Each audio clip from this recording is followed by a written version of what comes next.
নবারুণ ভট্টাচার্য লিখেছিলেন, খারাপ সময় কখনো একলা আসে না, তার সঙ্গে সঙ্গে পুলিশ আসে। তবে কাউন্সিলর সুশান্ত ঘোষকে খুনের চেষ্টার পর বিরোধী নয়, শাসক দলেরই কেউ কেউ মনে করছেন যে খারাপ সময় এসেছে, তবে সেটা পুলিশের জন্যই। কেউ পুলিশের তৎপরতা নিয়ে প্রশ্ন তুলছেন, কেউ আবার শটান নতুন পুলিশ মন্ত্রী হিসেবে অভিষেক বন্দ্যোপাধ্যায়কে চাইছেন। এসব নিয়েই আমাদের প্রথম প্রশ্ন। এত ক্রিমিনাল ঢুকছে কি করে, কোথায় পুলিশের নেটওয়ার্ক? প্রশ্ন তুলেছিলেন ফিরহাদ হাকিম। এবার একই সুরে পুলিশের তীব্র সমালোচনা সৌগত রায়ের। বললেন, একই সরকার আছে বলেই গয়ঙ্গচ্ছ পুলিশ। তবে কি মুখ্যমন্ত্রীর পুলিশ দপ্তরের ওপর আস্থা হারাচ্ছেন তৃণমূলের সিনিয়র নেতারা? দ্বিতীয় প্রশ্ন। মেয়র থেকে সাংসদ, সুশান্ত কাণ্ডের পর পুলিশ দপ্তরের সমালোচনায় সরব তৃণমূলেরই একাংশ। এই আবহে হুমায়ুন কবির আবার বললেন, এখনই পুলিশ মন্ত্রী করা হোক অভিষেক বন্দ্যোপাধ্যায়কে। তৃণমূলের অন্দরমহলে নতুন সমীকরণের ইঙ্গিত। তৃতীয় প্রশ্ন। কাউন্সিলরের ওপর হামলা নিয়ে পুলিশকে তুলোধনা করছেন ফিরহাদ হাকিম, সৌগত রায়রা।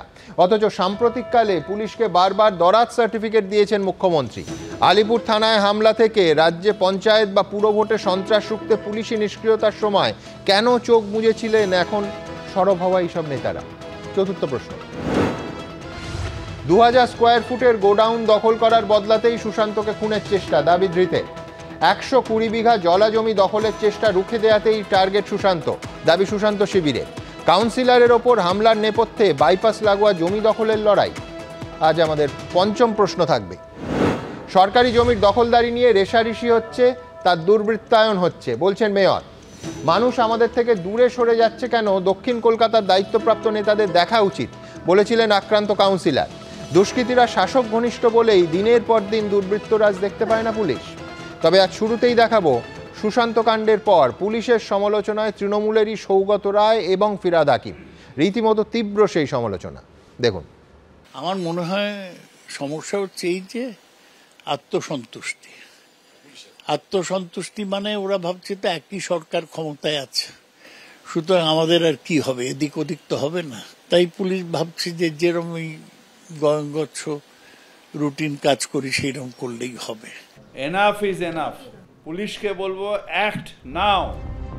2011 সালে তৃণমূল ক্ষমতায় আসার পর থেকে পুলিশ মন্ত্রী মমতা বন্দ্যোপাধ্যায় এখন খাস কলকাতার বুকে তৃণমূল কাউন্সিলরের উপর হামলার পর সেই পুলিশেরই কড়া সমালোচনা করছেন ফিরহাদ হাকিমের মতো মমতা মন্ত্রিসভার সদস্য থেকে শুরু করে তৃণমূলের 4 বারের বর্ষিয়ান সাংসদ Saugata Roy. Enough is enough. পুলিশকে বলবো, অ্যাক্ট নাও, অ্যাক্ট নাও। মুখ্যমন্ত্রী বলার পরে কেন আর্মস ঢুকছে, কি করে আর্মস ঢুকছে, ইন্টেলিজেন্স কোথায়, নেটওয়ার্ক কোথায়, ওয়াই এত বাইরের ক্রিমিনাল আসছে কি করে, ওয়্যার ইজ দ্য নেটওয়ার্ক? গতকাল আমাদের মেয়র তিনি সমালোচনা করেছেন পুলিশের। কি করে কলকাতা শহরে বিহার থেকে 9mm পিস্তল আসছে, এটা তো ভাবা দরকার। পুলিশ কি করে, আমাদের যে বর্ডারগুলো আসে সেখানে দেখার কেউ লোক নেই, আর পুলিশ কাউকে ধরতে পারে না। ফিরহাদ হাকিম থেকে সৌগত রায়, পুলিশের এই সমালোচনাকে সমর্থন করছেন তৃণমূলের বলাগড়ের বিধায়ক মনোরঞ্জন ব্যাপারীও। মাননীয় মেয়র যা বলেছেন যথার্থই বলেছেন, পুলিশকে আরও সক্রিয় হতে হবে। পুলিশ একটু সক্রিয় হয়ে গেলে তাহলে পরে আমাদের যে বাইরে থেকে যে অপরাধীরা এখানে এসে যে ক্রাইম করে বেরিয়ে যাচ্ছে সেটা আর যেতে পারবে না, এবং বাইরের অপরাধীদের আটকাতে পারলে আমাদের বাংলার ক্রাইম অনেক কমে যাবে। পাল্টা বিরোধীদের প্রশ্ন, পুলিশের দক্ষতা নিয়ে প্রশ্ন তুলে কি ঘুরিয়ে পুলিশ মন্ত্রী মমতা বন্দ্যোপাধ্যায়েরই সমালোচনা করছে তৃণমূলের একাংশ? দিদিকে কেন বলছে না? পুলিশ মন্ত্রী কে? তাহলে ঘুরিয়ে তো দিদির সমালোচনা করা হচ্ছে। সৌগত রায়ের মতো ব্যক্তিদের, ফিরহাদ হাকিমের মতো ব্যক্তিদের এইভাবে দিদির সমালোচনা করার হিম্মত কোথা থেকে আসছে? এটাও আরেকটা অন্তর্দ্বন্দ্বের উৎকট প্রকাশ। সব মিলিয়ে কাউন্সিলরের উপর হামলার ঘটনায় ফের একবার তৃণমূলের অস্বস্তি বাড়ল তৃণমূলের অন্দর থেকেই। কৃষ্ণেন্দু অধিকারী, উজ্জ্বল মুখোপাধ্যায় ও দীপক ঘোষের রিপোর্ট, এবিপি আনন্দ। দেখুন, পরিবর্তনের পর 2013 পঞ্চায়েত ভোটের আগে থেকে অস্ত্রের ঝনঝনানি শুরু হলো গ্রামগঞ্জে। বাম আমলের হিংসার ট্র্যাডিশন কমলো না, পরিবর্তনের পর বরং বেড়ে গেল এবং পুলিশ ক্রমশ নির্বাক দর্শকের ভূমিকা নিল। সেই ছবি তুলে ধরলেই বলা হতো বিরোধীদের চক্রান্ত আর সংবাদ মাধ্যমের কুৎসা। তখনও আমরা বলেছিলাম কি করে এত অস্ত্র এ রাজ্যে ঢুকছে, পুলিশ কি করছে, পুলিশের ইন্টেলিজেন্স কোথায় গেল, পুলিশের নেটওয়ার্ক কোথায় গেল? উত্তরে বলা হয়েছে কুৎসা, বাংলাকে বদনাম করার বাংলা বিরোধী চক্রান্ত। আর আজ ইতিহাসের পরিহাস দেখুন, কোট আনকোট এত অস্ত্র এত ক্রিমিনাল শহরে ঢুকছে কি করে, পুলিশের নেটওয়ার্ক কোথায়? একই সরকার ক্ষমতায়, তাই গয়ঙ্গচ্ছ পুলিশ। এসব কথা বিরোধীরা নন, দলের বড় বড় নেতা, মন্ত্রী, প্রাক্তন মন্ত্রী, বিধায়ক, সাংসদরা বলছেন। এবার শাসক কি বলবেন? দলের ভেতর থেকে এসব কথা কেন উঠছে? এগুলো কি বাংলা বিরোধী চক্রান্ত? সব কুৎসা। আমি যে প্রশ্নটা দিয়ে আজকে অর্ণবের কাছে যাব, প্রথমেই আমি বলবো যে দেখুন, শাসক দল অত্যন্ত যথার্থ একটা কথা বলে যে যদি অনুপ্রবেশ ইস্যু হয়, অনুপ্রবেশ যদি হয় সেটা বিএসএফের দায়। সেই বিএসএফ কার অধীনে? কেন্দ্রীয় স্বরাষ্ট্র মন্ত্রকের অধীনে, কেন্দ্রীয় স্বরাষ্ট্রমন্ত্রী অমিত শাহর দায়। তৃণমূল একেবারে ঠিক কথা বলে। কিন্তু অর্ণব, ঠিক এক যুক্তিতে যখন ঝাড়খণ্ড বা বিহার থেকে এই যে পুলিশই এখন যা বলছে অস্ত্র ঢুকছে, সুপারি কিলাররা ঢুকছে, তার দায় পুলিশ মন্ত্রীর বলতে আপনার অস্বস্তি হতে পারে, আমি বুঝতে পারছি, কিন্তু পুলিশের দায় তো বটেই। তার কারণ এ তো অন্য রাজ্যের সীমান্ত থেকে এ রাজ্যে যদি এইভাবে অস্ত্র ঢোকে, এইভাবে অস্ত্র অ্যাভেলেবেল হয় সহজে, এবং এইভাবে সুপারি কিলাররা ঢোকে, পুলিশ কি করছে? এই প্রশ্ন তো সৌগত রায়, ফিরহাদ হাকিমরা যথার্থ তুলেছে। একদম, মানে আমি বলছি যে দলের একেবারে বরিষ্ঠ নেতা যারা, তারা যে কথাগুলো বলছেন সেই কথাগুলোর সঙ্গে দলকে যারা সমর্থন করে বা দলের যারা অগণিত সাধারণ কর্মী, তারা অনেকেই বহু ক্ষেত্রে বহুলাংশেই একমত। এবং সত্যি সত্যি কোথাও তো একটা ইন্টেলিজেন্স ফেলিওর বলুন বা কোথাও একটা কাজে খামতি বলুন, সেটা অবশ্যই ঘটছে। কিন্তু আমি বলছি সুমন দা, সেটা হচ্ছে যে এত কিছুর পরেও এনসিআরবির ডাটা অনুযায়ী 2020, 2021, 2022 পরপর 3 বছরের যে ডেটা, তাতে এখনও পর্যন্ত গোটা ভারতবর্ষের মধ্যে সেফেস্ট সিটি কিন্তু কলকাতা। এবং সেখানে যে ডেটাটা পাচ্ছি আমরা, সেটা আমরা দেখতে পাচ্ছি যে দিল্লিতে যে ক্রাইম রেট, সেই ক্রাইম রেটটা পার লাখে যদি 150.6 হয়, সেখানে কলকাতা হচ্ছে 10.9। এটা হচ্ছে 22 সালে। এবং তারপর পূর্ণাঙ্গ রিপোর্ট বেরোয়নি। 24 সালেও যে আংশিক কেন বেরোয়নি জানেন? তার কারণ এই রিপোর্টের সোর্স হচ্ছে রাজ্য কেন্দ্রকে যে ডেটা শেয়ার করে। না, সেটা কি শুধু পশ্চিমবঙ্গই? আমি বলছি এটা কিন্তু ক্রস ভেরিফিকেশনের ব্যাপার নয়। যদি অভিযোগ না হয় খুব সংখ্যা কম হবে। ঠিক, আমি বলছি, কিন্তু একই সঙ্গে লেটেস্ট আমরা রাজ্যওয়ারি যে এফআইআর করতে হবে, এফআইআর নিতে হবে, রাজ্যওয়ারি যে তালিকা দেখেছিলাম, সেই তালিকাতেও কিন্তু আমরা দেখতে পেয়েছি যে প্রথম দিকের যে রাজ্যগুলো রয়েছে সেখানেও কিন্তু পশ্চিমবঙ্গ অনেক পিছিয়ে। অর্থাৎ আমি দিল্লির সঙ্গে, আহমেদাবাদের সঙ্গে, কিংবা মধ্যপ্রদেশের কোনো শহরের সঙ্গে বা ইউপির লখনৌয়ের সঙ্গে তুলনা করব কেন? আমি তো দেখতে পাচ্ছি চোখের সামনে, আমি আপনি যেখানে বসে আছি সেই এলাকার যিনি কাউন্সিলর, তার বাড়ির সামনে পয়েন্ট ব্ল্যাঙ্ক রেঞ্জে বন্দুক ফায়ার করছে। আজকে যদি ট্রিগারটা জ্যাম না হয়ে যেত, মানে আমি বলছি সরি, এই ওয়ার্ড তার কাউন্সিলরকে হারাতো। একদম, আমি বলছি যে এই ঘটনাটা যে হয়েছে, সেই ঘটনাটার সঙ্গে নিশ্চয়ই পুলিশের ফেলিওর অবশ্যই একটা কারণ জায়গা হতে পারে। কিন্তু বিশেষ করে সুশান্ত ঘোষের যে কেসটা, সেই সুশান্ত ঘোষের কেসকে আপনি নিশ্চয়ই পরে আসবেন, তো সেইখানে কিন্তু শুধুমাত্র পুলিশের ফেলিওর এটা আমি মনে করি না, শুধুমাত্র এটা দিয়েই একটা সিদ্ধান্তে চলে যাওয়া যায় পুরোপুরি। হুমায়ুন কবির যা বলছেন সেটা সম্পর্কে আপনার কি মত? হুমায়ুন কবির যদি মমতা বন্দ্যোপাধ্যায়ের জায়গায় অভিষেক বন্দ্যোপাধ্যায় হতো বলছেন, আমি বলছি যে অভিষেক বন্দ্যোপাধ্যায় এবং মমতা বন্দ্যোপাধ্যায় দুজনই অপরিহার্য দল, এবং দুজন দুদিক থেকে অপরিহার্য। এবং অভিষেক বন্দ্যোপাধ্যায়ের প্রতি আস্থা মানে মমতা বন্দ্যোপাধ্যায়ের প্রতি অনাস্থা, এটা কিন্তু নয়, এটা কখনোই না। দপ্তর বদলের কথা বলছেন, দপ্তর বদলের কথা তারা বলছেন, তারা একটা ভিউ ভাসিয়ে দিচ্ছেন, হয়তো সামনে নিয়ে আসছেন। দেখুন, এই তৃণমূল পার্টিটা তো কমিউনিস্ট পার্টির মতো নয়, রেজিমেন্টেড স্ট্রাকচার পার্টি নয়। এই পার্টিতে এই ধরনের যদি মতভেদ থাকে, সব পার্টিতে মতভেদ থাকে, গোষ্ঠীদ্বন্দ্ব থাকে, কিন্তু সেই পার্টি কি করে, সেই গোষ্ঠীদ্বন্দ্ব বা মতভেদটাকে যেটা করে, সেটাকে তারা একটা স্ট্রাকচারালি সেই জিনিসটাকে হ্যান্ডেল করতে পারে। এখন এই দলে যেটা হয়, সেটা যে বহু ক্ষেত্রে আমরা এরকম দেখেছি, অনেক কিছু বেরিয়ে আসছে বাইরে, সেটা এটা দলের গঠনটার জন্যই, গঠনটা একটু এলো, একটু অগোছালো গঠন, সেই গঠনটা রয়েছে। এখন হতে পারে ইন ফিউচার এই গঠনটা হয়তো অগোছালো এত থাকলো না, এমন হতেই পারে, এটা একটা স্ট্রাকচার চেহারা এলো, তার মতো করে এলো। আমি বলছি না এর বিকল্প রেজিমেন্টেশন কিনা, সে কথা তো ভবিষ্যৎ বলবে। কিন্তু আমি কৌস্তব বাগচির কাছে যাবো। কৌস্তব, এক হচ্ছে যে সুশান্ত ঘোষ প্রথম দিন থেকে সো কল্ড, এই শব্দ সুশান্তই ব্যবহার করেছেন, so called leadership of south কলকাতাকে আক্রমণ করেছিলেন।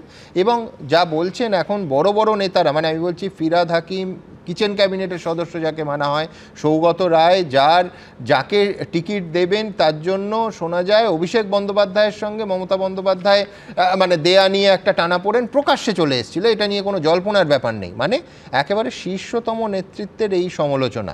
এবং কোথাও বিরোধীরা দায়ী, এই প্রথম একাধিক ঘটনায় সেটা উঠছে না। তার কারণ পঞ্চায়েত ভোটের যে তালিকা, যাতে প্রচুর তৃণমূল কর্মী প্রাণ হারিয়েছিলেন, সেখানে অধিকাংশ জেলায় তৃণমূলের বিরুদ্ধে তৃণমূলের অভিযোগ। এমনকি ব্যারাকপুরের ঘটনায় যে অশোক সাউ খুন হলেন, তার পরিবারের লোক দলের বিরুদ্ধেই অভিযোগ করছে। কোথাও কি মনে হচ্ছে যে যেহেতু ফাইটটা বিভিন্ন জায়গায় তৃণমূল বনাম তৃণমূল, পুলিশ আরও নিষ্ক্রিয় বা নিষ্ক্রিয় থেকে নিষ্ক্রিয়তর জায়গায় চলে যাচ্ছে? কি পুলিশ নিষ্ক্রিয় না থেকে কী করে চাকরি বাকরি খোয়াবে নাকি? টেবিলের তলায় তো আলটিমেটলি ঢুকে ফাইল দিয়ে মাথা চাপতে হবে। আমি বলছি দেখো, এটা সুমনদা কোনো বাচ্চা ছেলে বলছে না, এ বাচ্চা সহ হাতে হাত পেতে সন্ধ্যারায়ের কাছে চাইছে, মা একটু হরলিক্স দাও না, চেটে চেটে খাবো। ব্যাপারটা এরকম না, ধীরে ধীরে লোকেরা বলছে। ভাটপাড়ায় তৃণমূল কর্মীর পরিবার তারা এনআইএ চাইছে। আমি বলছি তো, সৌগত রায় বলছে, বড় হনুমান দলের একজন, সে বলছে। তাদের বক্তব্য হচ্ছে পুলিশ মন্ত্রী পরিবর্তন করো। এখন এই অনাস্থার কথাটা যেটা সুমনদা, এখন এটা খুব ইম্পর্টেন্ট। এটা দলের মধ্যে এর আগেও সেই নতুন তৃণমূল পুরনো তৃণমূল সেই একটা মধ্যখানে উঠেছিল না, হোর্ডিং টোডিং পড়েছিল। এই জিনিসটা দলের মধ্যে তাদের অত্যন্ত পুরনো একটা বিষয়। অধৈর্য হয়ে পড়ছেন, ক্ষমতার শীর্ষে একদম ওই আসনটার দিকে কেউ কেউ হয়তো অধৈর্য হয়ে পড়ছেন দলের মধ্যে সেই জায়গা থেকে। কিন্তু যারা মুখ খুললেন কৌস্তব, আমি বলছি তারা দুজনেই, সৌগত রায় এবং ববি হাকিম, মমতা পন্থী, মমতার ক্লোজ পুরনো নেতা হিসেবে খ্যাত। তারা অভিষেক পন্থী হিসেবে কিন্তু খ্যাত নন। কে কি খ্যাত আমি জানি না। সৌগত বাবুকে এর আগে কি কখনো দেখেছে কেউ সুইমিং পুলে আন্ডার প্যান্ট পরে চান করতে? কে কীভাবে খ্যাত ওইভাবে বিশ্লেষণ করা যায় না। মানুষের সমস্ত কিছু সময় পরিবর্তন। ওই রবীনা টন্ডনের সাথে নেচেছে, এর আগে তো সৌগত রায়কে কেউ নাচতে দেখেনি। সৌগত রায় কিন্তু নৃত্যশিল্পী বলে কেউ চেনে না। সৌগত রায় তো একজন রাজনীতিবিদ, হঠাৎ করে নৃত্যশিল্পী হয়ে গেল। কিন্তু ভোটের প্রচারে গিয়ে সৌগতদা একাধিক শুধু এই নির্বাচনে নয়, সুইমিং পুলে সাঁতার কেটেছে। আমি বলছি অবস্থান পরিবর্তন করতে হয়। এদের দলে থাকতে গেলে, বেঁচে থাকতে গেলে সৌগতবাবুর তো দলের নির্বাচনে টিকিট পাওয়ারই কথা না। তো এই সমস্ত অনেক কিছু করে টোরে আলটিমেটলি আমি সেসবের মধ্যে যাচ্ছি না। কিন্তু সুমনদা যেটা খুব ইম্পর্টেন্ট, সেটা হচ্ছে এই যে প্রশাসনিক যে অনাস্থা, এই অনাস্থাটা কিন্তু সাধারণ মানুষের এই প্রশাসনের প্রতি। তার দলের লোকেরা যে কথাগুলো বলছে, এই যে একটা পুলিশের বিরুদ্ধে তারা যে কথাগুলো বলছে, এই কথাগুলো তো বারংবার আমরা বলছি। তারা যে প্রেক্ষান্তরে মুখ্যমন্ত্রী এবং গোটা প্রশাসনের বিরুদ্ধে যে অনাস্থা জ্ঞাপন করছে, অনাস্থা জ্ঞাপন তো গোটা বাংলার মানুষ করছে এই সরকারের বিরুদ্ধে। এই যে সরকার বারংবার করে এই যে কিছু হয়ে গেলে একটা বাঙালি অবাঙালি তত্ত্ব ঢুকিয়ে দেয় কিছুর মধ্যে, বিশেষ করে ভারতীয় জনতা পার্টিকে অবাঙালিদের পার্টি বলে লেবেল করে দেয়। আজকে এই যে গোটা বিহারের রাজ্য থেকে, ঝাড়খণ্ডের রাজ্য থেকে এই যে আর্মস আমদানি হচ্ছে, এই যে ইন্টেলিজেন্স ফেলিয়ার, পুলিশের one of the essential criteria হচ্ছে তাদের ইন্টেলিজেন্স। মানুষের অনাস্থার কোনো রিফ্লেকশন ভোটে হয়নি। আর এই শনিবার আরেকটা ভোটের রেজাল্ট আছে 6টা কেন্দ্রে হবে। তুমি বলছো মানুষের অনাস্থা, তার রিফ্লেকশন পড়বে। আগে বাদ দাও, শনিবার পড়বে। 2006 সালের নির্বাচন অবধিও পশ্চিমবঙ্গে বামফ্রন্ট সরকারের যে অবস্থা ছিল, তারপরে পরিবর্তনটা সেটা নির্বাচনের সময় মানুষ বুঝিয়ে দেবে। সুমনদা, আমি তোমাকে বলছি সমস্ত বিষয়গুলো আমরা একটা খুব পার্টিনেন্ট ইস্যু, পশ্চিমবঙ্গের একটা খুব বড় কিছু আমাদের চোখ থেকে আড়াল করা হচ্ছে। সেটা হচ্ছে বেলডাঙ্গা এই মুহূর্তে হিন্দু নিধন যজ্ঞ চলছে এবং সেটা সরকারের পৃষ্ঠপোষকতায়। বেলডাঙ্গার মাটিতে হিন্দু নিধন যজ্ঞ চলছে সরকারের পৃষ্ঠপোষকতায় এবং সেখানে সরকারের মদতে গোটা বেলডাঙ্গা তথা মুর্শিদাবাদ জেলা চলছে। আমি এটা শুনতে খুব খারাপ লাগছে যে কৌস্তবের মতন একজন শিক্ষিত মানুষ এবং কৌস্তব একটা ভারতীয় জনতা পার্টি, এত বড় একটা পার্টি, সেই পার্টির রাজ্যে এখানে আপনি সম্পূর্ণ মিথ্যাচার করছেন। হিন্দুত্ববাদী ন্যারেটিভ তৈরি করছেন, সংঘর্ষটা তৈরি করার চেষ্টা করছেন।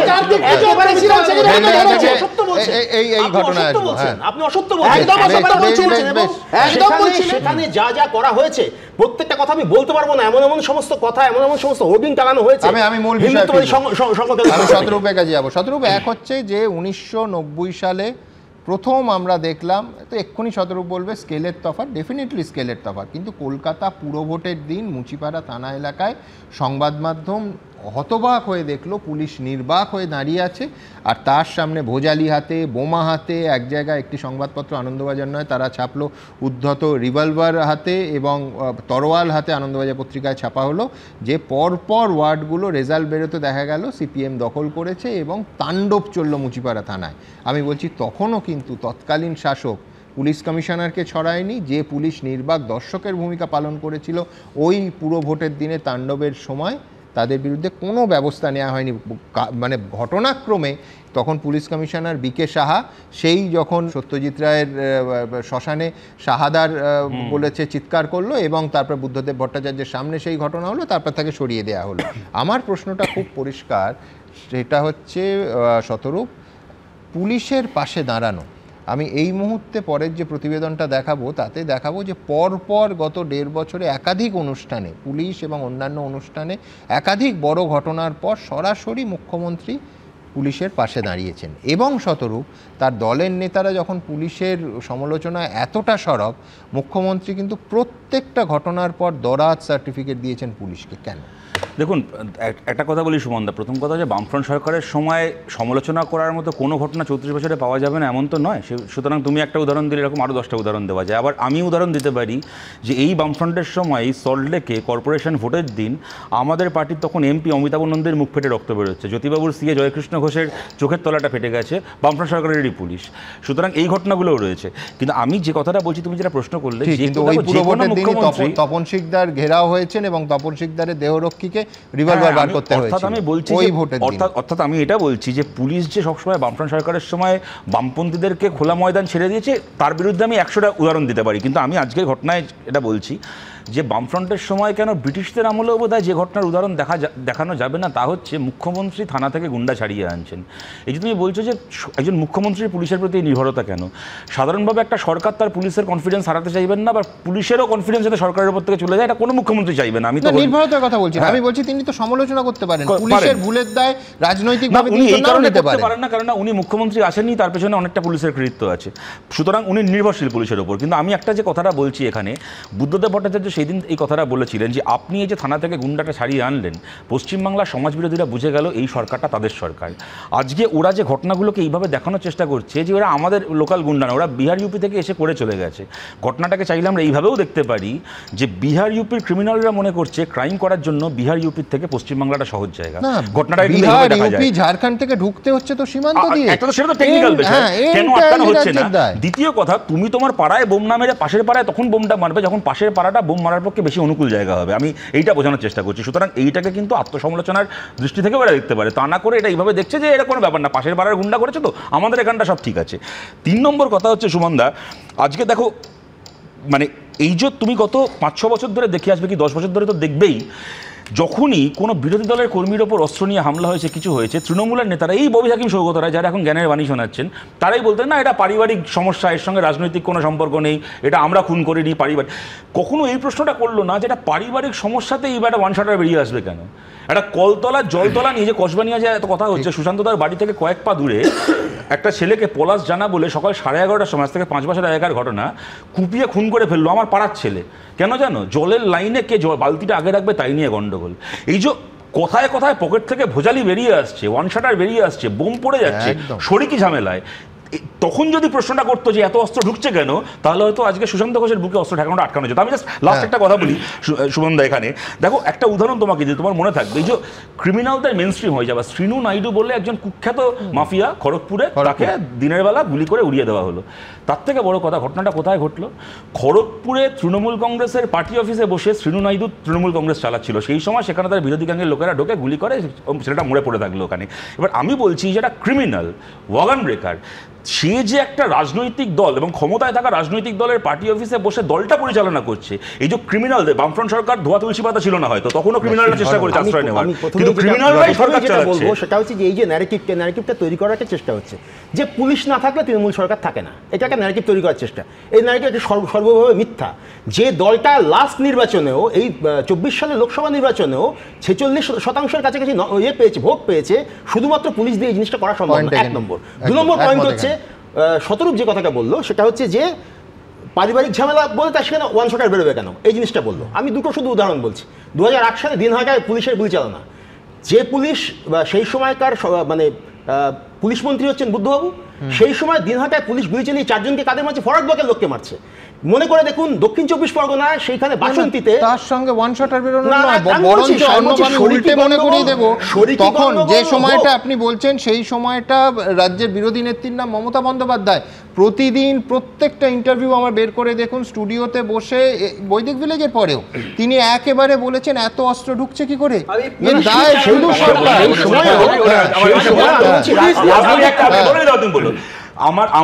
আমার এটা বলতে একটু সুবিধা হলো এই কারণে 108টা পুরসভায় ভোট হলো পশ্চিমবাংলার, 106টা তৃণমূল জিতলো। কংগ্রেসের হাত থেকে ওই ঝালদা নেওয়ার জন্য কি করলো আমার থেকে ভালো কৌস্তব বলতে পারবে।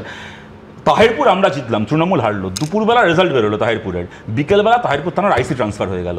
এইটা যদি পশ্চিমবাংলায় না হতো আগে কথাগুলো বলতে পারতাম না। পুলিশ দিয়ে সরকার চালানোর বিষয়টা আমি বলছি, এই তৃণমূলের এই ফুটোমস্তান ক্যাটাগরির নেতাদেরকে এমন সমস্ত সিকিউরিটির প্রোটোকলের মধ্যে একটা বলাই দিয়ে এই সরকারটা চলছে। আমি তোমাকে বলছি অনুব্রত মণ্ডল, তুমি একবার মনে করে দেখো তো তৃণমূল সরকার, আমি বলছি অনুব্রত মণ্ডল যখন সরকার তৃণমূলের ছিল না, কোনোদিন পুলিশকে বোম মারো তো দূরে, পুলিশকে ফু দেওয়ার কথা কোনোদিন বলতে পারে?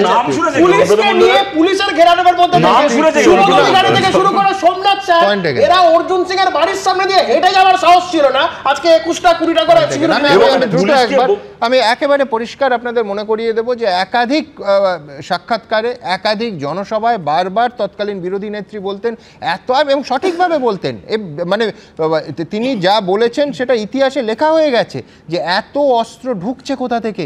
এই অস্ত্র নিরস্ত্রীকরণ, একটা বাংলার নিরস্ত্রীকরণ, তৃণমূলের যে কোনো ক্ষমতায় আসার আগে এজেন্ডা দেখুন, যে কোনো ইস্তেহার দেখুন, তার অন্যতম বড় দাবি ছিল নিরস্ত্রীকরণ, যে অস্ত্র এত ঢুকছে কি করে, অস্ত্রহীন করতে হবে বাংলাকে, নয়তো ক্রাইম, নয়তো অপরাধ ক্রমশ আরও বাড়বে। আমি বলছি ঠিক কী বলতেন তৎকালীন বিরোধী নেত্রী, দ্রুত দেখে দেবো। প্রথমে দেখাবো যে বৈদিক ভিলেজ ঘটনার পর ঠিক কী বলেছিলেন। ন্যাশনাল ইনভেস্টিগেটিং এজেন্সি বা এনআইএ তদন্ত দাবি করেছেন। রাজনৈতিক প্রচার যেটা বামফ্রন্টের তরফ থেকে করা হচ্ছে সেটা হচ্ছে যে এ বিষয়ে তদন্ত হলে তৃণমূল কংগ্রেস অস্বস্তিতে পড়বে এবং তৃণমূল কংগ্রেসের বিধায়ক আরাবুল এই ঘটনার সঙ্গে যুক্ত। তাই যদি হয় তাহলে চ্যালেঞ্জ করে এটা আমি স্টেট গভর্নমেন্টকে বলবো যে ন্যাশনাল যেটা আমাদের এনআইএ যেটা তৈরি হয়েছে তাদের হোম মিনিস্ট্রিকে, কেন্দ্রীয় হোম মিনিস্ট্রিকে বলে তদন্ত করুক। সত্যি যদি কেউ ইনভলভ থাকে তাদের কিন্তু ব্যবস্থা নেওয়া হোক। আরাবুল তো এমএলএ হয়েছে 2 বছর, আর সিপিএম তো গভর্নমেন্টে আছে 32 বছর, আর বৈদিক ভিলেজ তৈরি হয়েছে আজ থেকে প্রায় 15-20 বছর আগে। এবং এই বৈদিক ভিলেজ সারা বাংলায় এক একটা নামে, রিসোর্টের নামে অনেক কিছু তৈরি হয়েছে, যেখান থেকে বহুবার আম উদ্ধার হয়েছে। শাক দিয়ে মাছ ঢাকবার চেষ্টা করলে হবে? এটা এনআইএ একটা তদন্ত হোক এবং তদন্ত আসল সত্য বেরিয়ে আসুক। আমরা চাই এনআইএ একটা তদন্ত হয়ে সত্য ঘটনা উদ্ঘাটিত হোক। যারা অস্ত্র সরবরাহ করে তাদের আমরা মনে করি দুর্নীতির বিড়ালের বাসা, এবং এদের বিরুদ্ধে আমি চাই এনআইএ তদন্ত করুক। কিছু পর যদি মনে করে সিবিআইও তদন্ত করুক, এবং আমার মনে করি যে যেহেতু এটা আর্মস অ্যাক্টে হবে, আর্মস অ্যাক্টে NIA is the best organization to look into it. NIA এবং সিবিআই তদন্ত চাইছে, আমি সেটা তর্কের খাতিরে সরিয়ে রাখছি। আমি বলছি কোথায় বারবার বলছেন যে কি করে অস্ত্র ঢুকছে, এবং সঠিকভাবে বলছেন। এরপর ভিন রাজ্য থেকে বাংলায় কি করে অস্ত্র ঢুকছে, ঠিক আজকের মতোই তখনও বারবার পুলিশ বলতো যে পাশের রাজ্য থেকে সুপারি কিলার এবং অস্ত্র ঢুকেছে। সেই নিয়ে বারবার সঠিকভাবে সরব হয়েছিলেন তৎকালীন বিরোধী নেত্রী মমতা বন্দ্যোপাধ্যায়। 2010 সালের 5ই নভেম্বর স্টুডিওতে এলেন, একেবারে অন্যতম মূল ইস্যু ছিল এই নিরস্ত্রীকরণ। দেখুন, কেন একটা রাজ্যে বলতে পারেন সিপিএম এর ক্যাডারদের হাতে সরকারি বন্দুক তুলে দেওয়া হবে? কেন গ্রামগঞ্জে রেগুলার বোমা মারবে, গুলি করবে? একটা মন্ত্রীগুলো বসে থেকে থেকে তারা বন্দুক নিয়ে মিছিল করাচ্ছে, বোমা নিয়ে মিছিল করাচ্ছে, অস্ত্র নিয়ে মিছিল করাচ্ছে। ওই বন্দুকধারীদের নিয়ে এসছে, এলাকায় যাচ্ছে, গুন্ডামি করছে, ডাকাতি করছে, পালিয়ে যাচ্ছে। এত আর্মস কেন ঘুরে বেড়াবে? তাহলে বলুন আইন শৃঙ্খলা কিসের জন্য? গণতন্ত্র কিসের জন্য? মানুষকে শান্তি দেওয়ার জন্য, মানুষকে প্রোটেকশন দেওয়ার জন্য। এটা ডিক্টেটরশিপে হয়, এটা গণতন্ত্রে হতে পারে না।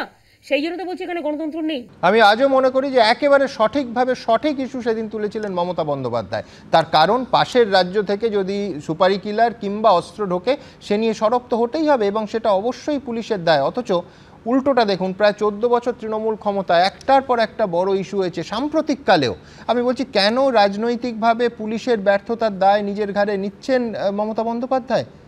এখন দরাজ সার্টিফিকেট পুলিশকে দিচ্ছেন তিনি মুখ্যমন্ত্রী হিসেবে। দেখুন, প্রত্যেকে এরা এইসব অস্ত্র পাচ্ছে, কি করে এরা ঘুরে বেড়াচ্ছে? ইন্টেলিজেন্স কোথায়? নেটওয়ার্ক কোথায়? হোয়াইট এত বাইরের ক্রিমিনাল আসছে কি করে? ভর সন্ধ্যায় কলকাতার বুকে তৃণমূল কাউন্সিলরকে খুনের চেষ্টার পর মমতা বন্দ্যোপাধ্যায়ের সরকারের পুলিশের তীব্র সমালোচনায় সরব তৃণমূলের একের পর এক নেতা। তবে সম্প্রতি বিভিন্ন ঘটনায় পুলিশের ভূমিকা নিয়ে যখন বড়সড় প্রশ্ন উঠেছে, তখন তাদের হয়েই সওয়াল করেছেন মুখ্যমন্ত্রী এবং স্বরাষ্ট্রমন্ত্রী মমতা বন্দ্যোপাধ্যায়। 14ই আগস্ট রাত দখল কর্মসূচি চলাকালীন আরজিকর মেডিকেলে ঢুকে তাণ্ডব চালিয়েছিল দুষ্কৃতীরা। তখন তাদের আটকাতেই সেখানে দেখা যায়নি পুলিশকে। এই ভূমিকার জন্য বিভিন্ন মহলে যখন সমালোচনার ঝড়, তখন পরদিন পুলিশের ধৈর্যের প্রশংসা শোনা যায় মুখ্যমন্ত্রীর গলায়। অনেকেই মার খেয়েছে পুলিশের, কিন্তু আমি একটা সাধুবাদ তাদের দেবো, তারা ধৈর্য হারাননি। এত তাণ্ডব দেখেও তারা সহ্যের সীমা হারায়নি। তারা শান্তির জন্য কাউকে আঘাত করে, এটা ভালো। আরজিকর মেডিকেলে ধর্ষণ খুন সংক্রান্ত একের পর এক ইস্যুতে পুলিশ যখন লাগাতার প্রশ্নের মুখে, তখন খোলাখুলি তাদের পাশে থাকার বার্তা দেন Mamata Bandyopadhyay. Government is absolutely behind the police forces. আপনারা যে যা ইচ্ছে বলতে পারেন, আপনার বাড়ির সামনে ক্রাইম হলে সেই পুলিশকে গিয়ে আগে আপনাকে ডাকতে হয়। এপ্রিল মাসে কলকাতা সহ এ রাজ্যের বিভিন্ন জায়গায় প্রায় 1 মাস গা ঢাকা দিয়ে থাকার পর অবশেষে গ্রেফতার হয় বেঙ্গালুরু বিস্ফোরণ কাণ্ডে জড়িত 2 জঙ্গি। বিরোধীরা যখন প্রশ্ন তুলেছিল দীর্ঘ 1 মাসে পুলিশ কেন জঙ্গিদের গতিবিধি টের পেল না, তখন স্বয়ং মুখ্যমন্ত্রী পুলিশকে সার্টিফিকেট দেন। বেঙ্গালুরুতে একটা বোমা পড়েছিল, লখনৌ কর্ণাটকের, আমাদের এখানকার নয়। 2 ঘন্টায় বাংলায় লুকিয়েছিল, 2 ঘন্টার মধ্যে আমরা ধরে দিয়েছি আমাদের পুলিশ। এই 2 দিন আগে পুলিশের প্রশংসা শোনা যায় মুখ্যমন্ত্রীর গলায়। Police department they work very hard. তাই আমাদের পুলিশ অলরেডি 10 দিন মনে হয় তারা রিওয়ার্ড হিসেবে হলিডে পায়, যেহেতু তারা একদিনও ছুটি পায় না। আমি এটাকে বাড়িয়ে 15 দিন করতে বলবো, এবং বিশেষ করে ফায়ার ব্রিগেডটাকেও এর মধ্যে ইনক্লুড করতে বলবো, and municipal workers and health worker also. বিরোধীদের প্রশ্ন, তাহলে পুলিশ নিয়ে কে ঠিক বলছেন? পুলিশ মন্ত্রী মমতা বন্দ্যোপাধ্যায় নাকি ফিরহাদ হাকিম শওকত রায়রা? পশ্চিমবাংলায় পুলিশ মন্ত্রী পার্ট টাইমার, তার সময় নেই। তার সময় আছে থানা থেকে দুষ্কৃতী ছাড়িয়ে আনবার। ডিজি পার্ট টাইমার, অন্য দপ্তর সঙ্গে অ্যাডিশনাল ডিজি কোনোদিন হয় পশ্চিমবাংলায়? স্বাস্থ্যমন্ত্রী পার্ট টাইমার, পুলিশ মন্ত্রী পার্ট টাইমার। ফলে পুলিশ মন্ত্রী এভাবে চলতে পারে না, স্বাস্থ্যমন্ত্রী এভাবে চলতে পারে না। তাহলে পুলিশ মন্ত্রী বদল করা হোক বলে এবারে যে যার মতো অঙ্ক দিচ্ছেন, এটাও একটা ছক কষা হচ্ছে, কে কোন কথাটা বললে কার ধান্দা কেমন পোষাবে। মুখ্যমন্ত্রীর হাতে পুলিশ দপ্তর, আর সেই পুলিশেরই ভূমিকা নিয়ে তৃণমূলের একাংশের সমালোচনা ঘিরে এখন জোর বিতর্ক। দীপক ঘোষ ও উজ্জ্বল মুখোপাধ্যায়ের রিপোর্ট, এবিপি আনন্দ। আমি সলিল ভট্টাচার্যের কাছে যাব। দেখুন, ঘটনাচক্রে আজকে আমার 6 জন অতিথির মধ্যে 3 জন এই বৃহত্তর কসবা এলাকার বাসিন্দা। আমি বলছি সলিলদা, এটা নাগরিক হিসেবে এবং প্রাক্তন পুলিশ কর্তা হিসেবে তোমায় বলে দেওয়ার অপেক্ষা রাখে না যে কসবা, আনন্দপুর, মুকুন্দপুর এই একটা ঘটনা একটা নয়, একাধিক এবং একদিনেরও নয়। 107 এবং 108 নম্বর 2টো ওয়ার্ডের কাউন্সিলরদের অনুগামীদের মধ্যে যে সারা রাতের সংঘর্ষ এই চ্যানেলেই আমরা দেখিয়েছি। কলকাতা পুলিশ এবং রাজ্য পুলিশের ওই সংঘর্ষ বা ওই ধরনের সংঘর্ষ আটকাতে আমি বিশ্বাস করি 15 মিনিটের বেশি সময় লাগার কথা নয়। তারা এতটাই এফিশিয়েন্ট, আজকেও এফিশিয়েন্ট। কিন্তু পুলিশ থামাতে পারেনি তা নয়, পুলিশকে হয় থামাতে দেয়া হয়নি, নয় পুলিশ বুঝতে পারেনি যে দুদল যদি তৃণমূল সমর্থক হয়, তৃণমূল অনুগামী হয়, শাসক দলের অনুগামী হয়, তাহলে কাদের থামাবে, কার পক্ষ নেবে। আমি বলছি সেই ফোঁড়াগুলো আজকে যদি গ্যাংগ্রিনের চেহারা নিয়েছে কথা বলি, খুব বেশি বলা হবে। আজকের আসলটা তো তুমি মৌচাকে ঢিল মারতে চলেছ। দেখো, এই হালতুর ঘটনা এই কয়েকদিন আগে, 15-20 দিন আগে বোমা চললো, গুলি চললো, মারধর চললো। আজকে তুমি জানো না যে কজন লোক ধরা হয়েছে, দুপক্ষে কেস কাউন্টার কেস হয়েছে কিনা তাও জানো না, সেও তামাদি হয়ে গেছে। তুমি জানো আজ থেকে 6 মাস বা 8 মাস আগে তোমার এই স্টুডিওর সামনে এই পানশালা রাতে গাড়ির পর গাড়ি ভাঙচুর, একদম মারধর, সিসিটিভি ফুটেজ রাস্তার উল্টো দিকে, কি এক্সটর্শন, সিন্ডিকেট, ওই পানশালাকে নিয়ে, তাও জানো ওই মাসেই বলি সলিলদা, অনুষ্ঠান করেছি আমি যে মানে ঠিক যেরকম একেবারে জনমানবহীন জায়গায় মৃতদেহ ফেলে দেওয়া যায়, এক মহিলার দেহ ফেলে দেওয়া হয়েছিল, এখানে ফেলে দেওয়া হয়েছে, এখান থেকে পাওয়া গেছে, এখান থেকে, এই আনন্দপুরেই। তুমি জানো তার কি হয়েছে, তার কোনো কেস হয়েছে কিনা, কটা লোক অ্যারেস্ট হলো, কে এতে ইনভলভ, কার এর পেছনে কি বেনিফিট আছে, কি ইলগটন মানি আছে, তুমি জানো না। তুমি আজ গুলশান কলোনি, গুলশান মানে কি জানো? গুলশান মানে হচ্ছে ফুলের বাগান। ওখানে যতগুলো বাড়ি হয়েছে ওটাকে বলে মার্টিন পাড়া, উত্তর পঞ্চানগ্রাম। ভদ্রলোকের মানে কাগজে কলমে দলিলে ভূমি সংস্কার ডিপার্টমেন্টে ল্যান্ড রিফর্মসে ওখানে লেখা আছে ওটা হচ্ছে মার্টিন পাড়া, এবং উত্তর পঞ্চানগ্রাম কলোকিয়াল টার্ম হচ্ছে মার্টিন পাড়া, এখন হচ্ছে গুলশান কলোনি। আমি জন্মে শুনিনি এটা। I am also man of son of this soil, very close to the, my office was situated here. শৈলদা, তাহলে তুমি বলছো যে এই যে ধরো এই মহিলার ঘটনায় 2 জনকে গ্রেফতার করা হয়েছে, পানশালার ঘটনায় 4 জন গ্রেফতার হয়েছে, পরে জামিনও পেয়ে গেছে। আমি বলছি যে এই ঘটনাগুলো পুলিশ অ্যাকশনটা হয় দেরিতে হচ্ছে, নয় যথেষ্ট হচ্ছে না। যদি হয়েও থাকে, those are all cosmetic actions, লোক দেখানো action, pen and paper action. কোনো দৃষ্টা যে এই ঘটনা যাতে ভবিষ্যতে না হয় তার কোনো ব্যবস্থা নেই। আজকে তোমার তৃণমূল ভবনের পেছনে যত বাড়ি হয়েছে সব illegal construction, up to Bantala road অব্দি। ভেরি, জল, পুকুর বোজানো, কি হয় না ওখানে সব কিছু হয়। সবচেয়েতে বড় কথা হচ্ছে এই যে সুশান্ত ঘোষের উপর দেখো যে অ্যাটেম্পটা হয়েছে, গড ফরবিড ওনার কিছু হয়নি, ভালো হয়েছে, এটা ঠিকই, কিন্তু কারণটা কি? ইআরএস এবং পুলিশ ডিপার্টমেন্ট সব জানে। একদম শৈলদা, আমি যোগ করবো, আজকেই সুশান্ত ঘোষ বলেছে যে গোটা শহর জুড়ে বেআইনি নির্মাণ হচ্ছে, কাউন্সিলরের হাতে কোনো ক্ষমতা নেই এবং থামানোর দায়িত্ব হচ্ছে পুলিশের, তারা কিচ্ছু করছে না, আজকেই বলেছে। পুলিশের দায়িত্ব নয়, এটা ভূমি সংস্কার ডিপার্টমেন্ট, কলকাতা কর্পোরেশন, ওয়েটল্যান্ডের একটা কমিটি আছে যার মাথায় চিফ সেক্রেটারি বসে আছে। আজকে তাদের কোনো অ্যাকশন দেখছো? তাদের কাজ তো এটা।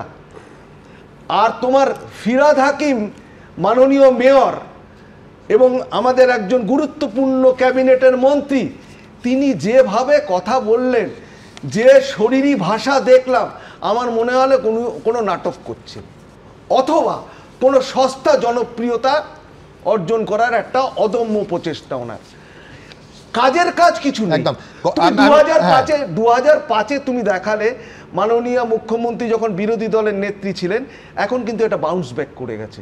এখন আর উনি কথা বলেন না, দরাজ হাতে সার্টিফিকেট দেন, দরাজ হাতে পুলিশ এই করছে, নাম ধরে ডেকে বলে দিচ্ছেন, সবাইকে বলছেন। এই বছরই অগাস্ট মাসে মুখ্যমন্ত্রী বলেছেন যে সরকারি জমি কিভাবে দখল হচ্ছে। আমি বলছি তারপরে গত বছর থেকে টানা প্রায় 1.5 বছর ধরে উনি বলে আসছেন, তারপরে পুলিশ অ্যাকশন নিয়েছে কতগুলো এলাকায়। সরকারি দফতর, সরকারি জমিকে আদৌ দখলমুক্ত কি করতে পেরেছে আমরা জানি না, কিন্তু সুশান্ত ঘোষ কি বলেছেন এখনো পর্যন্ত ইনভেস্টিগেশন কোথায় দাঁড়িয়ে আছে, দ্রুত এক ঝলকে দেখে নেব এবার।